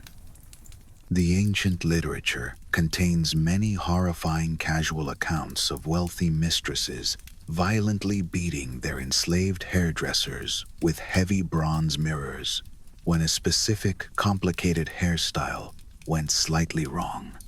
If a sharp pin was placed incorrectly and scratched the scalp, or if a single prominent curl fell flat in the humid air, the enslaved woman faced immediate severe physical punishment. The famous poet Ovid actually wrote a popular text warning the elite women not to violently stab their hairdressers with the long, sharp hairpins when they became frustrated with the mourning process. The simple, terrifying fact that he actually had to write down this specific warning tells us exactly how regularly the bloody violence was happening in the quiet private rooms of the great villas. Imagine the deep, quiet terror of the enslaved woman holding her breath as she carefully slid the final sharp golden pin into the towering heavy hair of her cruel mistress. But the sheer size and the complex shape of the hair was only half of the grueling daily battle. The specific color of the hair was just as intensely political and just as deeply physically damaging. Most of the native Roman women naturally possessed dark brown or deep black hair that perfectly matched their Mediterranean olive complexions. But the shifting, demanding fashion frequently dictated that blonde hair was the absolute ultimate standard of exotic beauty. They desired a very specific light, golden blonde color. Why did the dark-haired Romans want to look like this? Because blonde hair was the natural color of the wild barbarian tribes living in the deep, dark forests of the north. The conquered Germans and the fierce warriors of Britannia possessed this bright, strange hair color. The exotic foreign appearance of the conquered people absolutely fascinated the wealthy, bored Roman society. Blonde hair was strange and striking, and therefore it became incredibly desirable. To achieve this impossible foreign color, the Roman women subjected their own natural dark hair to incredibly harsh and violent chemical treatments. The standard traditional method for aggressively bleaching the dark hair involved a thick, terrible mixture of highly alkaline beechwood, ash, and thick rendered goat fat. The servants would burn the heavy logs of the beech tree until they turned to soft gray ash. They would carefully gather the ash and grind it down into a very fine, dusty powder. They would mix the caustic gray ash with the heavy melted fat of a goat to create a thick, sticky, burning paste. They would slather this highly alkaline paste completely over the dark hair of their mistress and leave it sitting on her scalp for many long, agonizing hours. Sometimes they forced her to sleep through the entire night with the caustic burning chemical paste wrapped tightly around her head. The strong, alkaline properties of the wood ash would violently strip the natural dark pigment directly out of the hair shaft, while the heavy animal fat supposedly prevented the hair from drying out completely and turning to dust. The chemical process absolutely did work to lighten the hair, but the physical cost was devastatingly high. The harsh burning paste completely damaged the structural integrity of the delicate hair shaft. It made the strands incredibly brittle and terribly prone to snapping and breaking. The women who forced their servants to dye their hair repeatedly often found their long, thick locks becoming horribly thin and weak and fragile with every single chemical application. The harsh, caustic lye physically burned their sensitive scalps and caused terrible red flaking sores hidden beneath the remaining hair. And if the desperate women were too aggressive with the treatment, or if they left the burning paste on their heads for just a little bit too long, their damaged hair would literally break off at the root and fall out in massive, sickening clumps. Severe, sudden baldness from chemical overdying was a very real and highly recognized medical problem in the elite aristocratic society. The women were literally burning their own hair completely off their heads just to look like the wild captives their husbands had dragged back from the dark northern forests. When the inevitable tragic baldness occurred, the wealthy Roman women were forced to completely rely on the booming international wig trade. This specific industry was a massive global economic force, driven entirely by female vanity and deep chemical damage. The absolute finest and most highly sought-after wigs in the entire empire were made from the real, authentic human hair harvested directly from the conquered women of Germania and Britannia. The genuine natural blonde and the bright, fiery red hair of the northern captives was exactly the exotic color the bold Roman women so desperately needed. There was a massive, thriving physical market located directly next to the Grand Temple of Hercules in the center of Rome, where the specialized hair merchants gathered every day to sell their human wares. They sold massive full wigs for the women who had lost absolutely all of their own natural hair to the burning ash. They also sold smaller, delicate hair pieces and false, heavy braids and long, thick switches of imported curls that could be easily pinned directly into the existing hair to add massive fake volume and impossible artificial length. Think deeply for a moment about the dark, terrible supply chain this massive luxury industry actually required.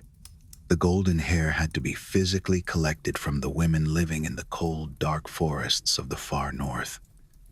Some of these northern women perhaps cut and sold their own hair willingly for small amounts of copper coin to survive the harsh winters. But many others were terrified prisoners of war who had their long, beautiful hair violently and completely sheared off their heads by the laughing Roman soldiers as a brutal part of the spoils of violent conquest. That stolen human hair had to be packed tightly into rough burlap sacks and transported in bouncing wooden wagons across hundreds and thousands of miles of rough dirt roads to finally reach the walls of Rome. The stolen hair had to be thoroughly washed and carefully sorted and sometimes dyed even further by the skilled merchants. It was then meticulously hand-tied and fashioned into elaborate heavy wigs by the specialized craftsmen. And finally, it was sold for incredibly astronomical prices that only the absolute wealthiest families in the empire could ever hope to afford. It was dark, ancient globalization driven entirely by the endless, desperate pursuit of an impossible beauty standard. The wealthy Roman woman sitting in her warm, beautiful villa was literally wearing the stolen physical body parts of a conquered, desperate woman, resting heavily on top of her own scarred and chemically burned scalp. The incredibly strange and demanding hair trends were not entirely restricted strictly to the women of the empire. I must tell you about one of the absolute strangest and most bizarre fashion moments in the entire long history of Rome. The Emperor Commodus, who ruled the vast empire from the year 180, was a deeply eccentric and wildly unstable man. He truly believed, with his whole heart, that he was the literal physical reincarnation of the great mythical hero Hercules.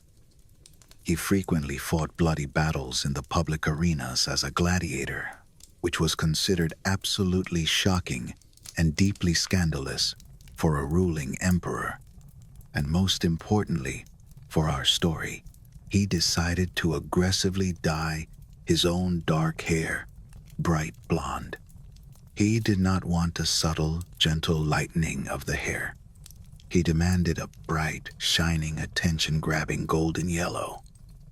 He even forced his servants to constantly dust his newly blonde hair with pure crushed gold powder so that his head would literally shimmer and sparkle blindingly in the bright, hot Mediterranean sun. Suddenly, the wealthy, aristocratic men of Rome, who generally never dyed their hair because it was culturally considered far too effeminate and totally improper for a strong masculine citizen, decided that perhaps being a bright, sparkling blonde was not such a terrible idea after all. The extremely fashion-conscious men started aggressively lightening their own short, dark hair to perfectly match the eccentric golden emperor. The terrible burning mixture of the caustic beach ash and the heavy goat fat was suddenly in absolutely massive demand for the wealthy male customers of the city. Can you possibly imagine an entire gender suddenly flipping their strict traditional grooming standards entirely upside down, simply because one incredibly powerful and totally unstable man decided he wanted to look like a sparkling golden god? But this sudden massive male trend came with the exact same terrible physical consequences. The men were completely unused to the harsh chemical hair treatments, and they frequently over-applied the burning caustic dye. The sudden, embarrassing baldness among the highly fashionable Roman men apparently increased very noticeably during his chaotic reign. This terrible chemical hair loss meant that the proud aristocratic men also had to start quietly and secretly purchasing the imported northern wigs to hide their smooth, burned scalps. The busy wig merchants working near the Temple of Hercules must have been absolutely thriving and incredibly wealthy during those strange golden years. But the intense grooming of the body did not end with the styling and the burning of the hair on the head. We must also look quietly at the painful, exhausting process of the unwanted hair. Because the strict, unyielding Roman beauty standards absolutely demanded that the women possess entirely smooth, completely hairless bodies everywhere below the neck. Any visible dark body hair on the legs or the underarms of a wealthy woman was considered deeply and profoundly unattractive and associated directly with the lower poor classes and the unwashed barbarians. So the women forcefully removed it all. The physical methods they used were incredibly numerous and almost universally agonizingly painful. The most common method was simple, endless plucking. The enslaved servants would use small, sharp bronze or heavy iron tweezers to grab and rip the dark hairs out of the sensitive skin, one single agonizing hair at a time. Can you even begin to imagine the sheer amount of incredibly tedious time this painful process required? The constant, sharp, stinging pain of the cold metal tweezers pulling the deep roots out of the soft flesh was simply accepted as a completely normal part of the daily morning grooming routine. There were other much more aggressive and physically damaging methods available to them as well. They used rough, porous, gray pumice stones, formed from ancient cooling volcanic lava. The servants would take these highly abrasive scratching stones and literally rub them aggressively back and forth against the delicate skin of their mistresses to physically abrade and scrub the unwanted hair completely away. It was highly effective, but it was absolutely not comfortable in any way at all. This method was essentially taking rough, heavy sandpaper and violently scrubbing the soft skin until the hair was completely destroyed.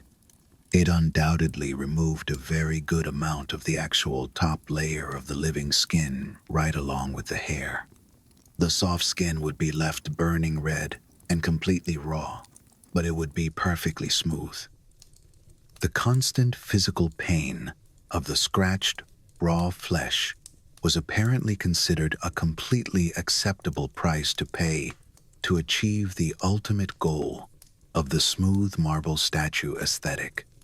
They also used incredibly hot, sticky resin pastes, which was essentially a very early primitive form of modern body waxing. The servants would heat dark, sticky tree resin or thick black pitch over a small hot fire until it melted into a heavy, thick syrup. They would spread the boiling hot, sticky syrup completely over the skin of the legs and allow it to cool and harden slightly. Then they would violently and quickly rip the hardened resin directly off the body, pulling all the deep hair roots out in one massive tearing shock of pure pain. The physical materials they used were incredibly crude, and the fast-ripping process was undoubtedly highly traumatic to the soft tissue of the body. But the wealthy elite women endured this absolute physical torture on a very regular basis, just to perfectly maintain the smooth, hairless ideal that the ruthless high fashion constantly demanded of them. The sheer, incredible, overwhelming amount of time and physical pain involved in all of this is truly staggering to the tired mind. We have already talked about the many long hours required for the toxic face makeup and the hours needed for the thick anti-aging skincare masks, and now we have added the hours of painful hair styling and full body hair removal. If you carefully add all of these exhausting morning procedures together, the wealthy Roman women were actively spending incredibly massive portions of their short mortal lives sitting perfectly still and enduring quiet pain. They spent cumulative weeks and long months and entire years of their lives focused entirely on personal physical grooming. The constant burning of the scalp and the scratching of the pumice stone and the heavy weight of the false hair was a completely exhausting physical burden. But opting out of the painful system was absolutely not a real possibility for them. If they wanted to successfully maintain their high social position and protect their family name, they simply had to endure the daily torture of the combs and the tweezers. They quietly conformed, and they adapted, and they willingly suffered to silently signal to the watching world that they truly belonged in the golden halls. As you rest your own tired head quietly on the soft, cool pillow, you can be so incredibly grateful that you do not have to wear a heavy wire cage of false hair to be accepted and loved. You do not need to burn your skin or paint your face with heavy toxic lead to prove your absolute worth to the dark night. You can simply be entirely natural and completely soft and perfectly at ease. Let the heavy, complicated burdens of appearance and the sharp, stinging pains of the waking world fall completely away from your relaxed body. You are totally free to simply exist in the quiet, comfortable dark without any painful pins or heavy pulling weights. Let the deep, soothing comfort of the simple, natural darkness wash over you and pull you gently down into a long, beautiful, and completely unadorned sleep. The hair is perfectly pinned, and the toxic white paint is completely dry on the skin. The physical architecture of the face and the head is finally finished after many long, agonizing hours. But the wealthy Roman woman is still entirely vulnerable. She must now put on her heavy, glittering armor. I want you to think for a quiet moment about the absolute most expensive physical object you currently own in your life. Perhaps it is the metal car you drive, or the comfortable house where you sleep. Now I want you to try and imagine taking the total immense financial value of all your possessions and condensing them down into a single small physical object. Imagine holding the entire financial weight of your life in the palm of your hand and casually draping it directly over your bare neck. This is exactly what heavy jewelry truly meant to the elite women of the ancient Roman Empire. These glowing stones and heavy gold chains were absolutely not just pretty decorative accessories used to complete a nice outfit.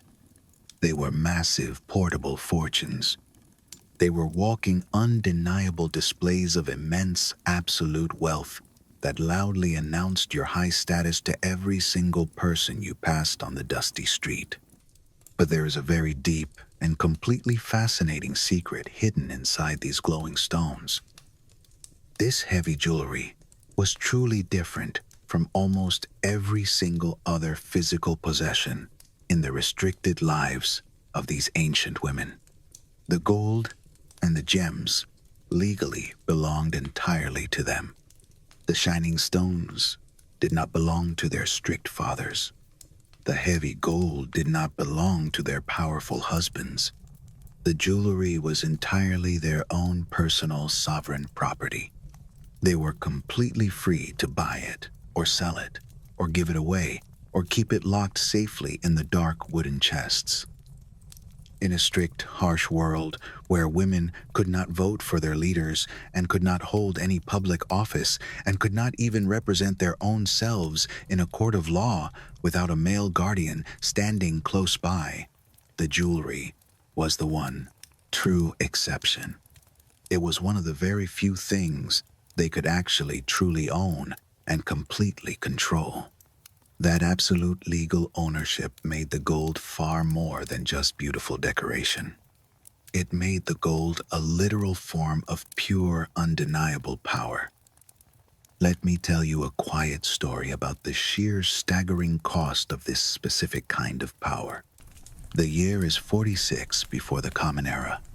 Julius Caesar is the absolute most powerful military man in the entire city of Rome, and perhaps the most powerful man in the known world at that specific moment. He is walking slowly through a crowded, busy jewelry market. He is actively looking for something incredibly special and completely extraordinary to give as a gift to a woman he values very deeply. He finds a single massive pearl. It is just one single round pearl, but it is incredibly large and deeply lustrous and perfectly formed. It was imported across the deep oceans from the distant warm shores of the Persian Gulf. The merchant names his absolute final price to the great general. The price is 6 million sesterces. To put that massive, overwhelming number into a proper perspective, you must know that a veteran Roman soldier fighting in the muddy trenches at that time earned about 900 sesterces for an entire year of brutal, bloody combat. That single round pearl cost the exact equivalent of more than 6,000 long years of military salary. Caesar bought the glowing pearl immediately, without any hesitation at all. He gave it directly to a woman named Servilia. She was the mother of Marcus Brutus. The rumors of the time quietly suggested she was his secret lover, but we cannot know for certain what truly happened in the dark. What we do know is that this single massive pearl became legendary throughout the entire city of Rome. It was whispered about and marveled at as the ultimate heavy symbol of pure luxury and boundless wealth. The heavy, cold drop of that massive pearl resting gently against the warm collarbone of Servilia was a physical sensation of pure, absolute power. But Servilia was not completely unique in owning such spectacular, legendary jewelry. The wealthy Roman women routinely owned massive, private collections of precious stones that were worth actual fortunes. The old historian Pliny the Elder complained bitterly in his long written scrolls about the massive amounts of gold flowing completely out of the city of Rome just to pay for these imported pearls and foreign gemstones. He saw it as a terrible economic crisis that was draining the wealth of the empire to benefit foreign traders in distant lands. He specifically and unfairly blamed the women for this massive economic drain. He aggressively argued that their deep obsession with glowing jewelry was literally bankrupting the greatest empire on earth. He was only partially correct, of course. The real issue was simply that Rome had become so incredibly wealthy through endless violent conquest that the elite class suddenly had more money to spend on extreme luxury than any previous generation could have ever imagined. Pearls were the absolute ultimate supreme status symbol. They were considered the most desired and the most precious gemstone in the entire Roman world. They came primarily from the distant Persian Gulf, and they required very long and incredibly dangerous journeys by sea and by land just to reach the bustling Roman markets. They were exceptionally rare and very difficult to safely harvest from the deep ocean floor. The absolute finest pearls were strictly reserved for the wealthiest women in the empire. Some of the emperors were also deeply obsessed with the glowing white orbs. The completely unpredictable Emperor Caligula loved absolute excess more than anyone else. He actually had his soft walking slippers completely decorated with hundreds of pearls. He walked on the most expensive gemstones in the world just to prove he could do it. The ancient sources even tell us that he loved his favorite racing horse so much that he had a massive, heavy pearl necklace specially made for the animal to wear. A fortune in deep-sea pearls hanging around the thick, hairy neck of a horse is the exact level of absurd, impossible luxury we are exploring tonight. The wealthy women fashioned their precious pearls into many different types of heavy jewelry, but the earrings were always particularly popular. There was a very specific style of earring called the crotalia, which translates roughly to the word rattles. These were incredibly heavy earrings made from large clusters of dangling pearl beads. When the wealthy woman moved her head even slightly, the heavy pearls would gently strike against each other and make a very soft clicking, rattling noise. You can try to imagine that specific sound echoing softly down a long, quiet marble hallway. It was a gentle, hypnotic clicking noise that completely drew the attention of everyone in the room. The earrings were specifically designed, not just to be seen, but to be clearly heard.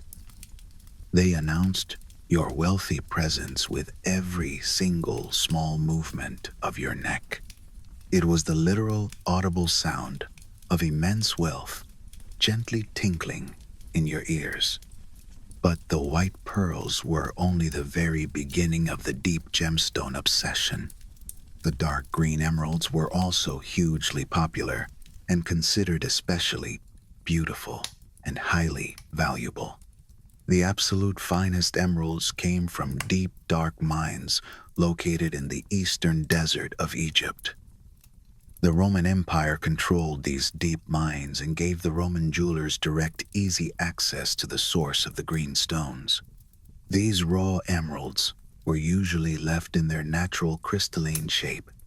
They were long, hexagonal prisms that the jewelers would carefully drill and string onto heavy, solid gold chains to make massive necklaces and thick bracelets. The natural green color was so incredibly vivid and so completely unlike anything else available in the natural world that the emerald quickly became completely synonymous with ultimate luxury. The Emperor Nero was so deeply obsessed with the green stones that he supposedly watched the bloody gladiatorial games through a massive clear emerald, using it just like a magnifying lens. The blinding flash of bright sunlight caught directly in a massive uncut emerald is a truly beautiful and hypnotic sight to hold in your tired mind. The women also wore deep blue sapphires, imported from southern Asia, and purple amethysts that perfectly matched the royal imperial colors. They wore dark red garnets from Egypt, and they wore pieces of warm golden amber brought down from the freezing north. The Baltic amber was often called the gold of the north. It required a massive, dedicated trade route stretching thousands of miles from the cold northern seas down through the dark German forests and into the Roman territory. The route was so incredibly important and so well established that it became widely known as the Amber Road. The demand for the fossilized tree sap was absolutely insane. The wealthy women loved the warm, smooth, resinous feel of the amber rubbing gently between their fingers. They truly believed that the golden amber possessed deep protective and soothing healing properties. It was thought to cure sudden illness and to completely ward off the creeping evil spirits of the night. Mothers would gently tie small amber beads around the soft necks of their sleeping children to keep them perfectly safe from the dark. The sheer physical weight of all this jewelry worn at the exact same time was truly staggering. A wealthy woman, getting properly dressed for an important evening banquet, would typically put on an unbelievable number of gold rings. She would slide 2 heavy gold rings onto every single finger of both hands except for the middle fingers. That is 16 massive solid gold rings worn all at once. You can imagine the heavy, dragging weight of all that pure gold and all those precious gemstones resting on her delicate hands. Her fingers would literally be glittering and flashing with every single subtle movement. She wore heavy gold snake bracelets that spiraled tightly up her bare arms, and heavy gold choker necklaces that rested tightly against her painted throat. But there was one very specific place where respectable women absolutely never wore any jewelry at all. They never wore anklets. The ankle bracelets were strictly associated entirely with the dancers and the women of the night who worked in the shadows of the city. If a respectable married Roman woman wore a gold chain around her ankle, she risked serious and permanent damage to her social reputation. It is one of those incredibly strange and deeply arbitrary fashion rules of the ancient world. You could wear 16 massive gold rings and huge rattling pearl earrings, but a simple gold chain on the ankle was considered totally scandalous and completely forbidden. The women purchased these incredible treasures in a very specific location in the heart of the city. There was a massive, beautiful shopping arcade called the Porticus Margaritaria, located directly on the Sacred Way. This translates perfectly to the Pearl Portico. It was a covered colonnade where specialized merchants sold the loose pearls and the finished heavy gold necklaces to the absolute richest people in the entire empire. The wealthy women would come here to browse the imported treasures and to commission custom pieces of beautiful heavy armor. They were building their private fortunes one glowing stone at a time. The jewelry was liquid wealth that they could easily hide or carry or sell if their powerful husbands suddenly died or fell out of political favor. The heavy gold snakes and the rattling white pearls gave them genuine economic autonomy in a harsh patriarchal world. As you rest quietly in the dark, you can let the soft, clinking sounds of the ancient pearls slowly fade away. You do not need to carry the heavy, dragging weight of gold on your own tired hands tonight. The heavy armor can be completely unclasped and gently laid aside. You are perfectly safe, and you are completely free from the endless, exhausting performance of wealth. Let the warm, smooth feeling of the amber rock you gently into a state of total, profound relaxation as we prepare to wrap the body in the most expensive fabrics ever woven. The heavy gold and the glowing pearls are now securely fastened against the pale, painted skin. But the gleaming metallic armor of the wealthy Roman woman is still not completely finished. The beautiful, heavy jewels must now rest perfectly against fabrics that literally commanded the vast, immense wealth of entire ancient empires. All the pure gold and all the rare imported gemstones in the entire bustling city could not truly compare to the single most luxurious and most highly controversial soft material in the entire Roman world. We are going to speak about the pure silk. It was a fabric so incredibly expensive and so deeply desired that it literally caused a massive economic crisis and a sweeping moral panic across the entire strict Roman society. I want you to picture yourself reaching out in the dark and holding the absolute most expensive and delicate piece of soft fabric you have ever touched in your entire life. Think about how smooth and how incredibly light it feels, slipping quietly through your tired fingers. Now take that immense cost and multiply it by 50 or even 100 times over. Keep multiplying the staggering cost until you reach a total price so completely absurd and so totally impossible that buying a single flowing dress would literally require you to sell your house and everything else you own in the world. That is exactly what pure silk meant in the ancient city of Rome. It was not just mildly expensive in the casual way we use that word today. It was astronomically expensive in a way that actively made the powerful male senators forcefully propose strict new laws to completely ban its public use.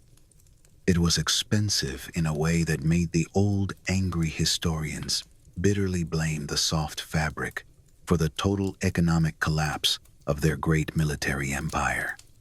The long, terrifying journey of the silk is almost entirely unbelievable to the modern rational mind. The complex production of the soft silk was a very closely guarded secret, hidden deep within the borders of China. The Chinese emperors protected this lucrative secret for many long centuries. The Romans had absolutely no idea how the soft, shimmering fabric was actually made. They foolishly thought that the soft threads literally grew on the high branches of strange foreign trees. They did not know anything at all about the small, hungry silkworms or the incredibly painstaking slow process of carefully cultivating the green mulberry trees and harvesting the tiny white cocoons. The monopoly made the Chinese merchants extraordinarily wealthy. The pure silk reached the city of Rome by traveling very slowly along the massive ancient network of dusty trade routes known as the Silk Road. The patient merchants in China would sell the raw silk to the intermediaries waiting in the dry plains of Central Asia. Those merchants would then transport the fabric slowly westward through the vast deserts of Persia and through the hands of dozens of different middlemen. Every single time the silk changed hands, the price grew higher and higher. The total distance was roughly 8,000 long, brutal kilometers. The difficult, dangerous journey across the burning sand and the freezing mountains could easily take several long years to complete. You can imagine the incredibly slow, exhausting journey of a wooden caravan moving inch by inch across the vast, empty desert.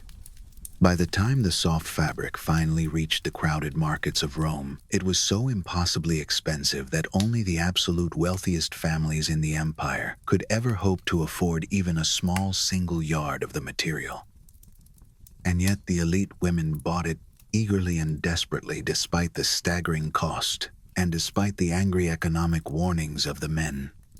They desperately desired the silk because it was completely unlike anything else available in the harsh Roman world.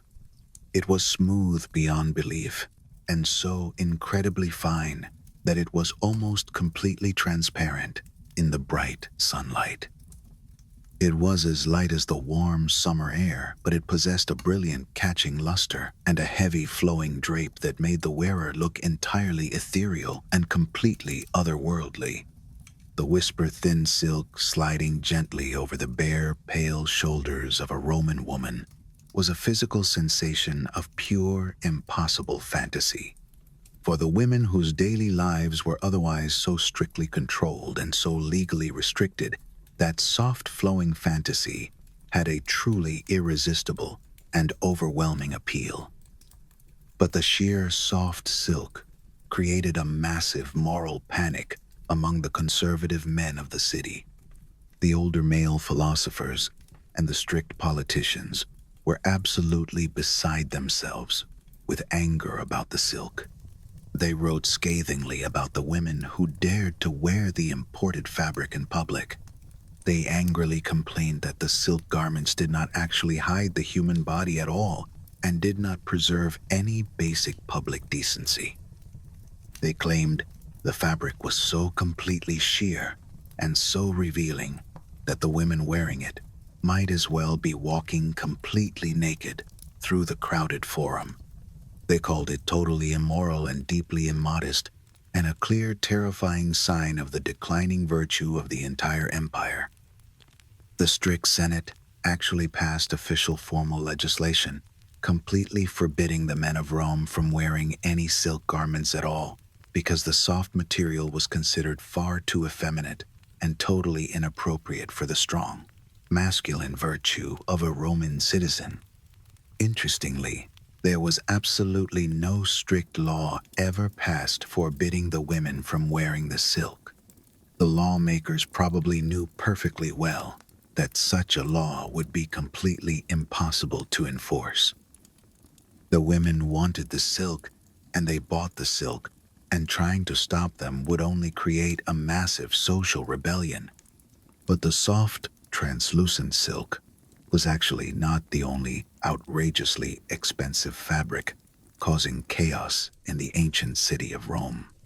There was something else, even more deeply precious and much more heavily restricted by both extreme cost and deadly imperial law.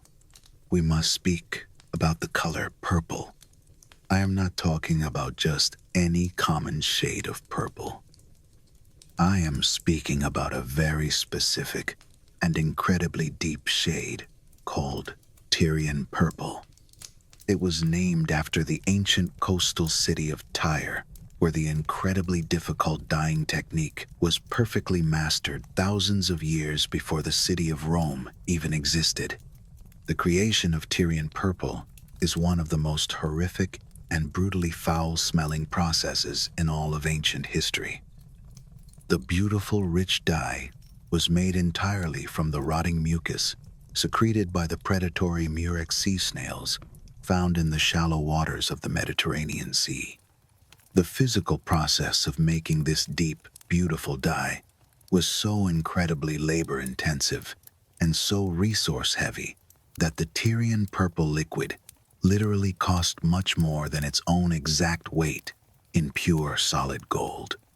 First, the exhausted workers had to harvest the small snails by hand.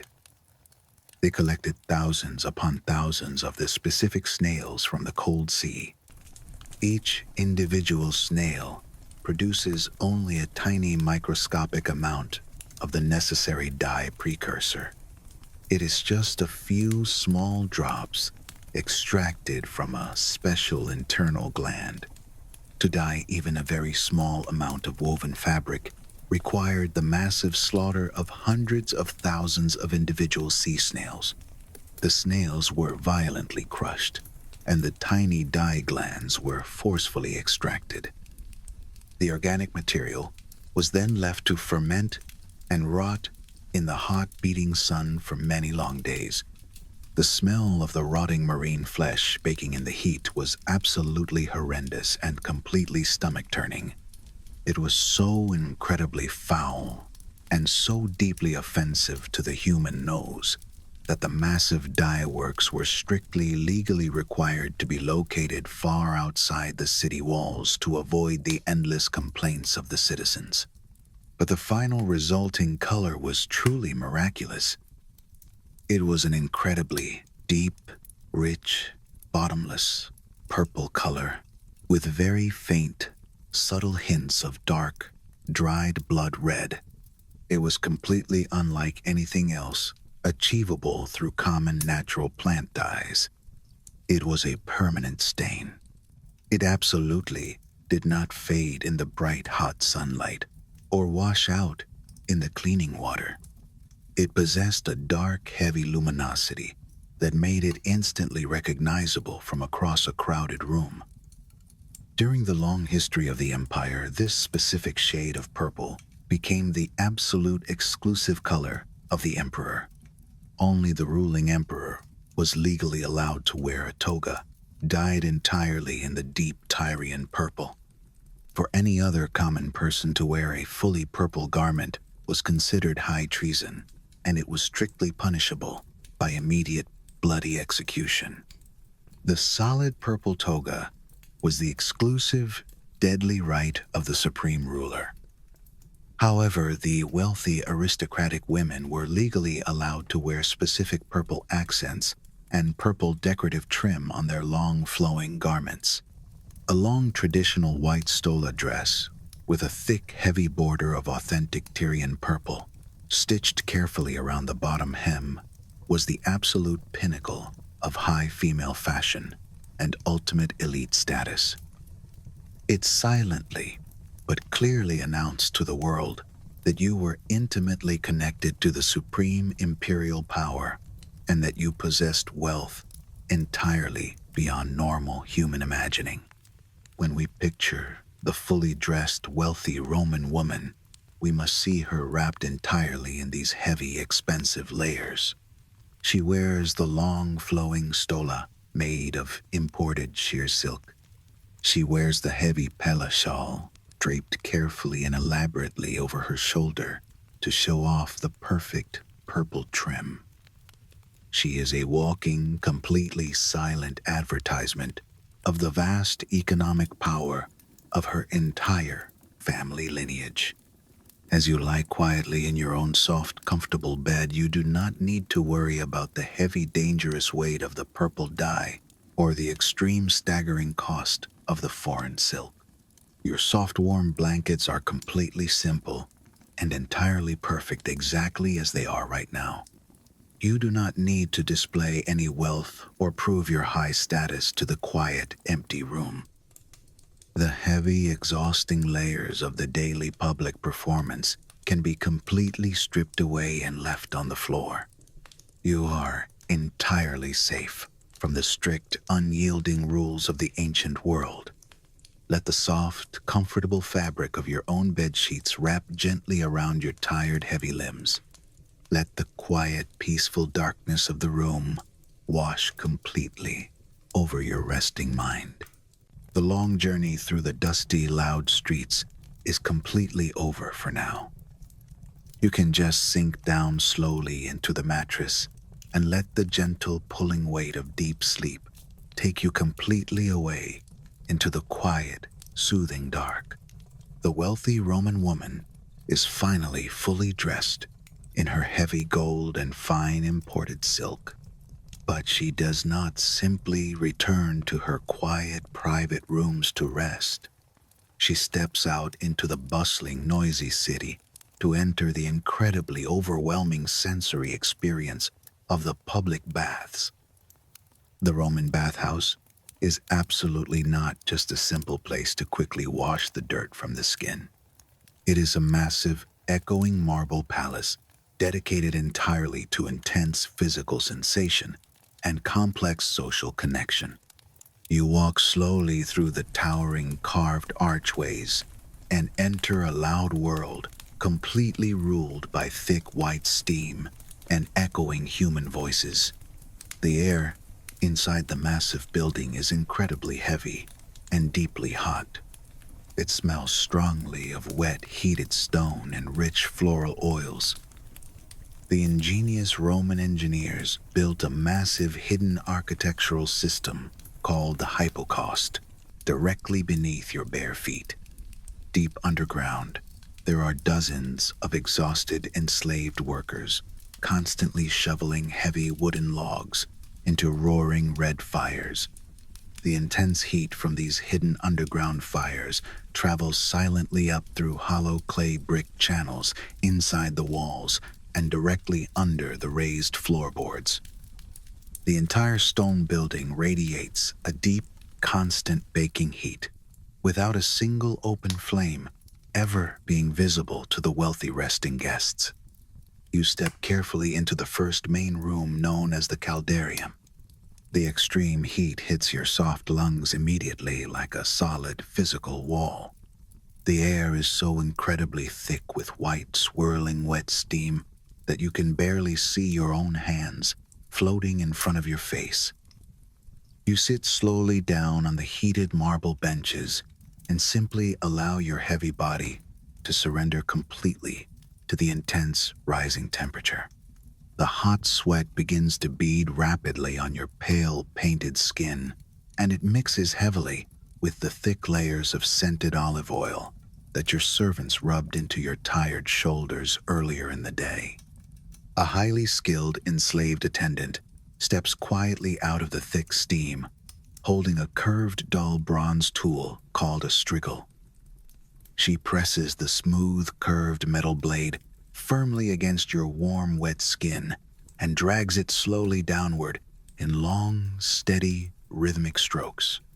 The scraping friction of the cold bronze pulling the heavy oil and the dead skin and the daily dirt away from your body is a deeply intense and strangely satisfying physical sensation.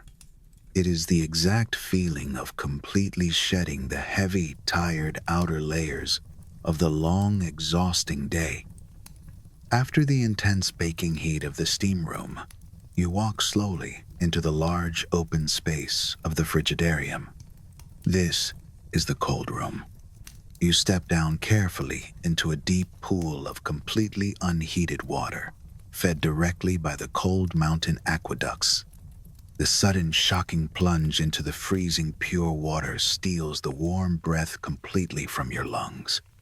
It violently wakes up every single tired nerve in your heavy body and leaves your skin tingling with a bright, sharp, natural energy. But the long, demanding social performance of the wealthy woman is still not finished for the day. After the intense physical exhaustion of the hot steam and the freezing cold water, she must travel directly to the evening banquet. The formal Roman feast is known as the convivium, and it is an incredibly excessive and highly political event. You arrive at the grand, sprawling villa of a powerful older senator as the bright sun finally begins to set behind the dark, rolling hills. You are led politely into the grand dining room, where 3 massive wooden couches are arranged neatly around a low central table. Unlike the strict, isolated women of ancient Greece, the Roman women are fully allowed to recline comfortably alongside the powerful men during these massive public feasts.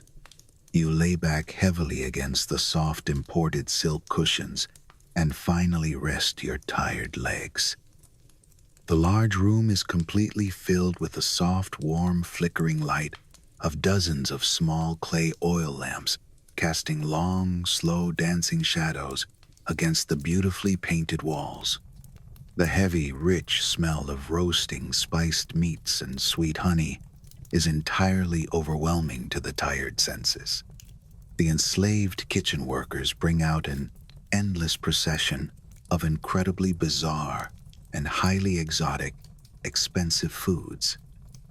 They serve fresh, cold oysters transported all the way from the distant rainy shores of Britain in heavy wooden barrels of seawater. They serve whole roasted wild boars entirely stuffed with sweet dates and sticky honey.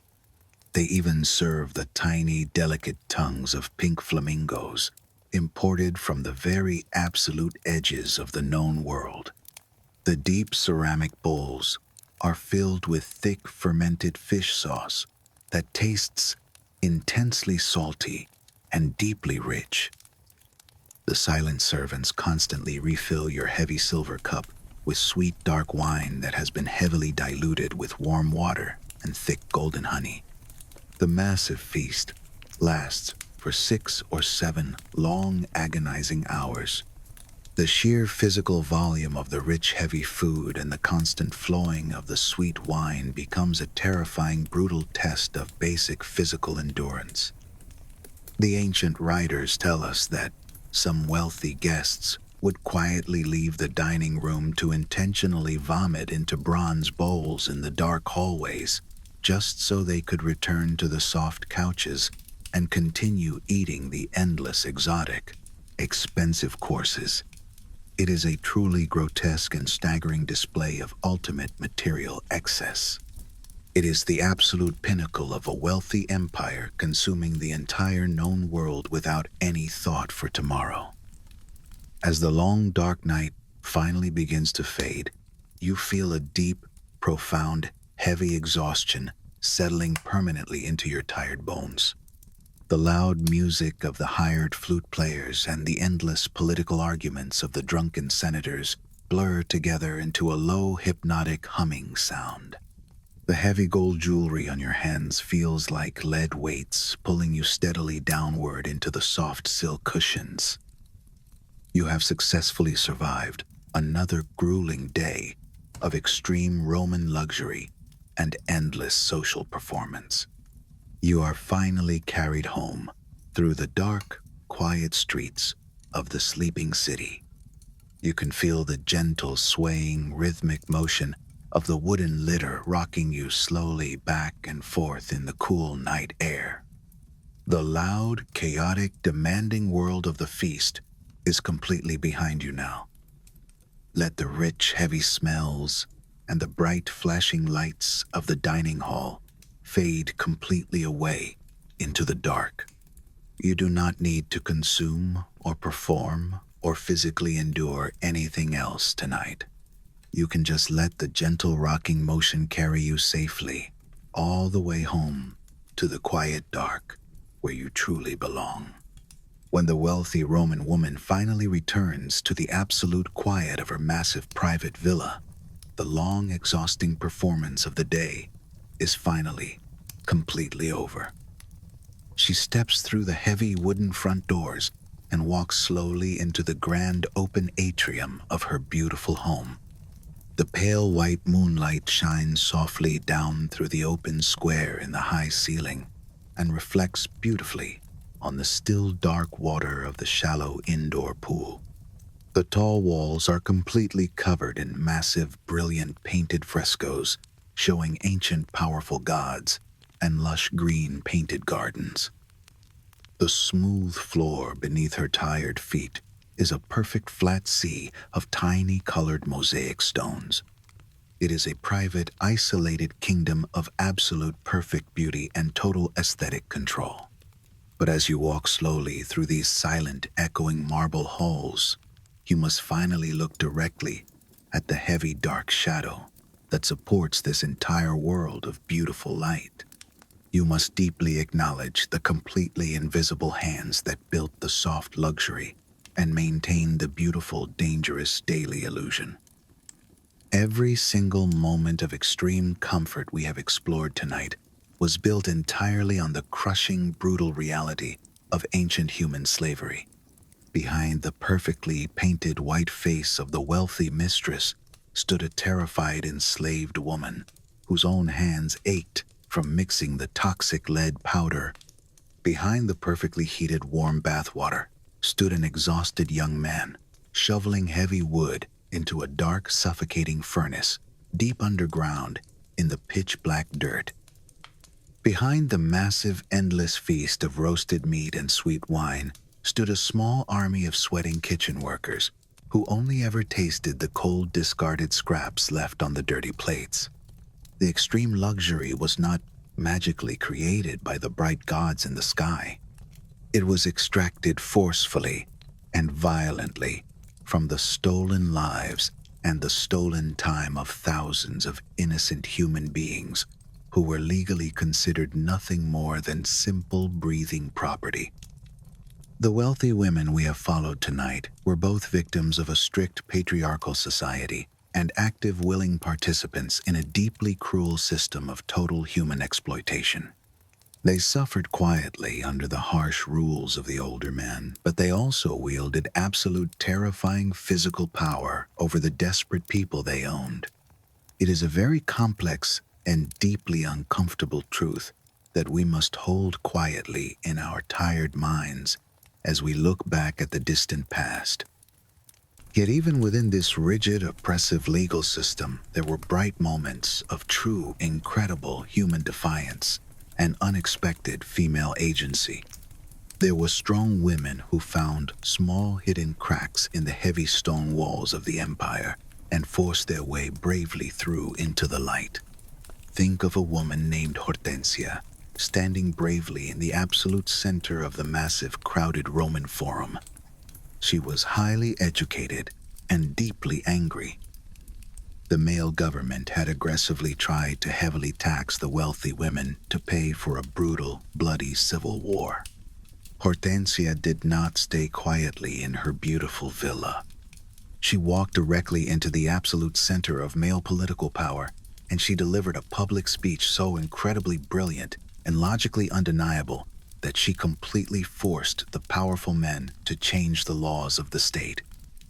She used her sharp mind and her loud, clear voice as a heavy weapon in a world that firmly told her she was supposed to remain perfectly silent. There were also women who used their legal right to own physical property to build massive independent fortunes. They owned large dusty brick factories and vast green agricultural estates. They loaned money and wrote complex legal wills to protect their daughters and to free their favored loyal servants. They proved that the human spirit will always fundamentally resist total unfair containment. They proved that people will always find a way to claim their own power, even when the heavy laws of the world are written entirely against them. The grand, beautiful, terrifying world of ancient Rome is completely gone now. The massive, towering marble columns have slowly crumbled into white, blowing dust, and the expensive purple silk has rotted entirely away into the damp, brown earth.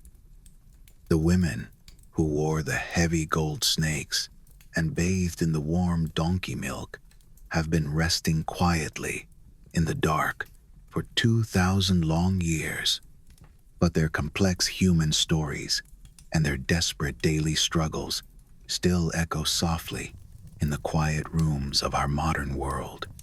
We still desperately chase the impossible standards of perfect beauty, and we still struggle to carefully balance our desire for physical comfort with the hidden heavy costs of the things we constantly consume. They were just as beautifully complicated and deeply flawed as we are today. As the long, heavy night finally begins to pull you completely down into the deep, soft waters of sleep, you can let all of these ancient, wandering ghosts slowly fade away. Let the bright, glowing colors of the painted frescoes dissolve completely into the comforting, dark gray shadows of your own quiet room. The heavy, dragging weight of the gold rings and the tight, suffocating constriction of the formal silk garments are completely gone from your body. You do not need to perform or fight or bravely endure anything at all in this safe, private space. Your own soft bed is a perfectly secure sanctuary, completely separated from the loud, demanding pressures of the waking world. You can simply exist exactly as you naturally are, without any need for toxic white paint or painful, heavy golden armor. The slow, steady rhythm of your own deep breathing is the absolute only sound that truly matters now. Breathe in the quiet peace of the safe present moment and breathe out all the lingering ancient echoes of the long historical journey.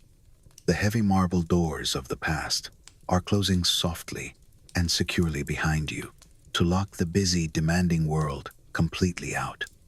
You are entirely safe and perfectly warm and absolutely ready to surrender to the beautiful, simple, dark good night.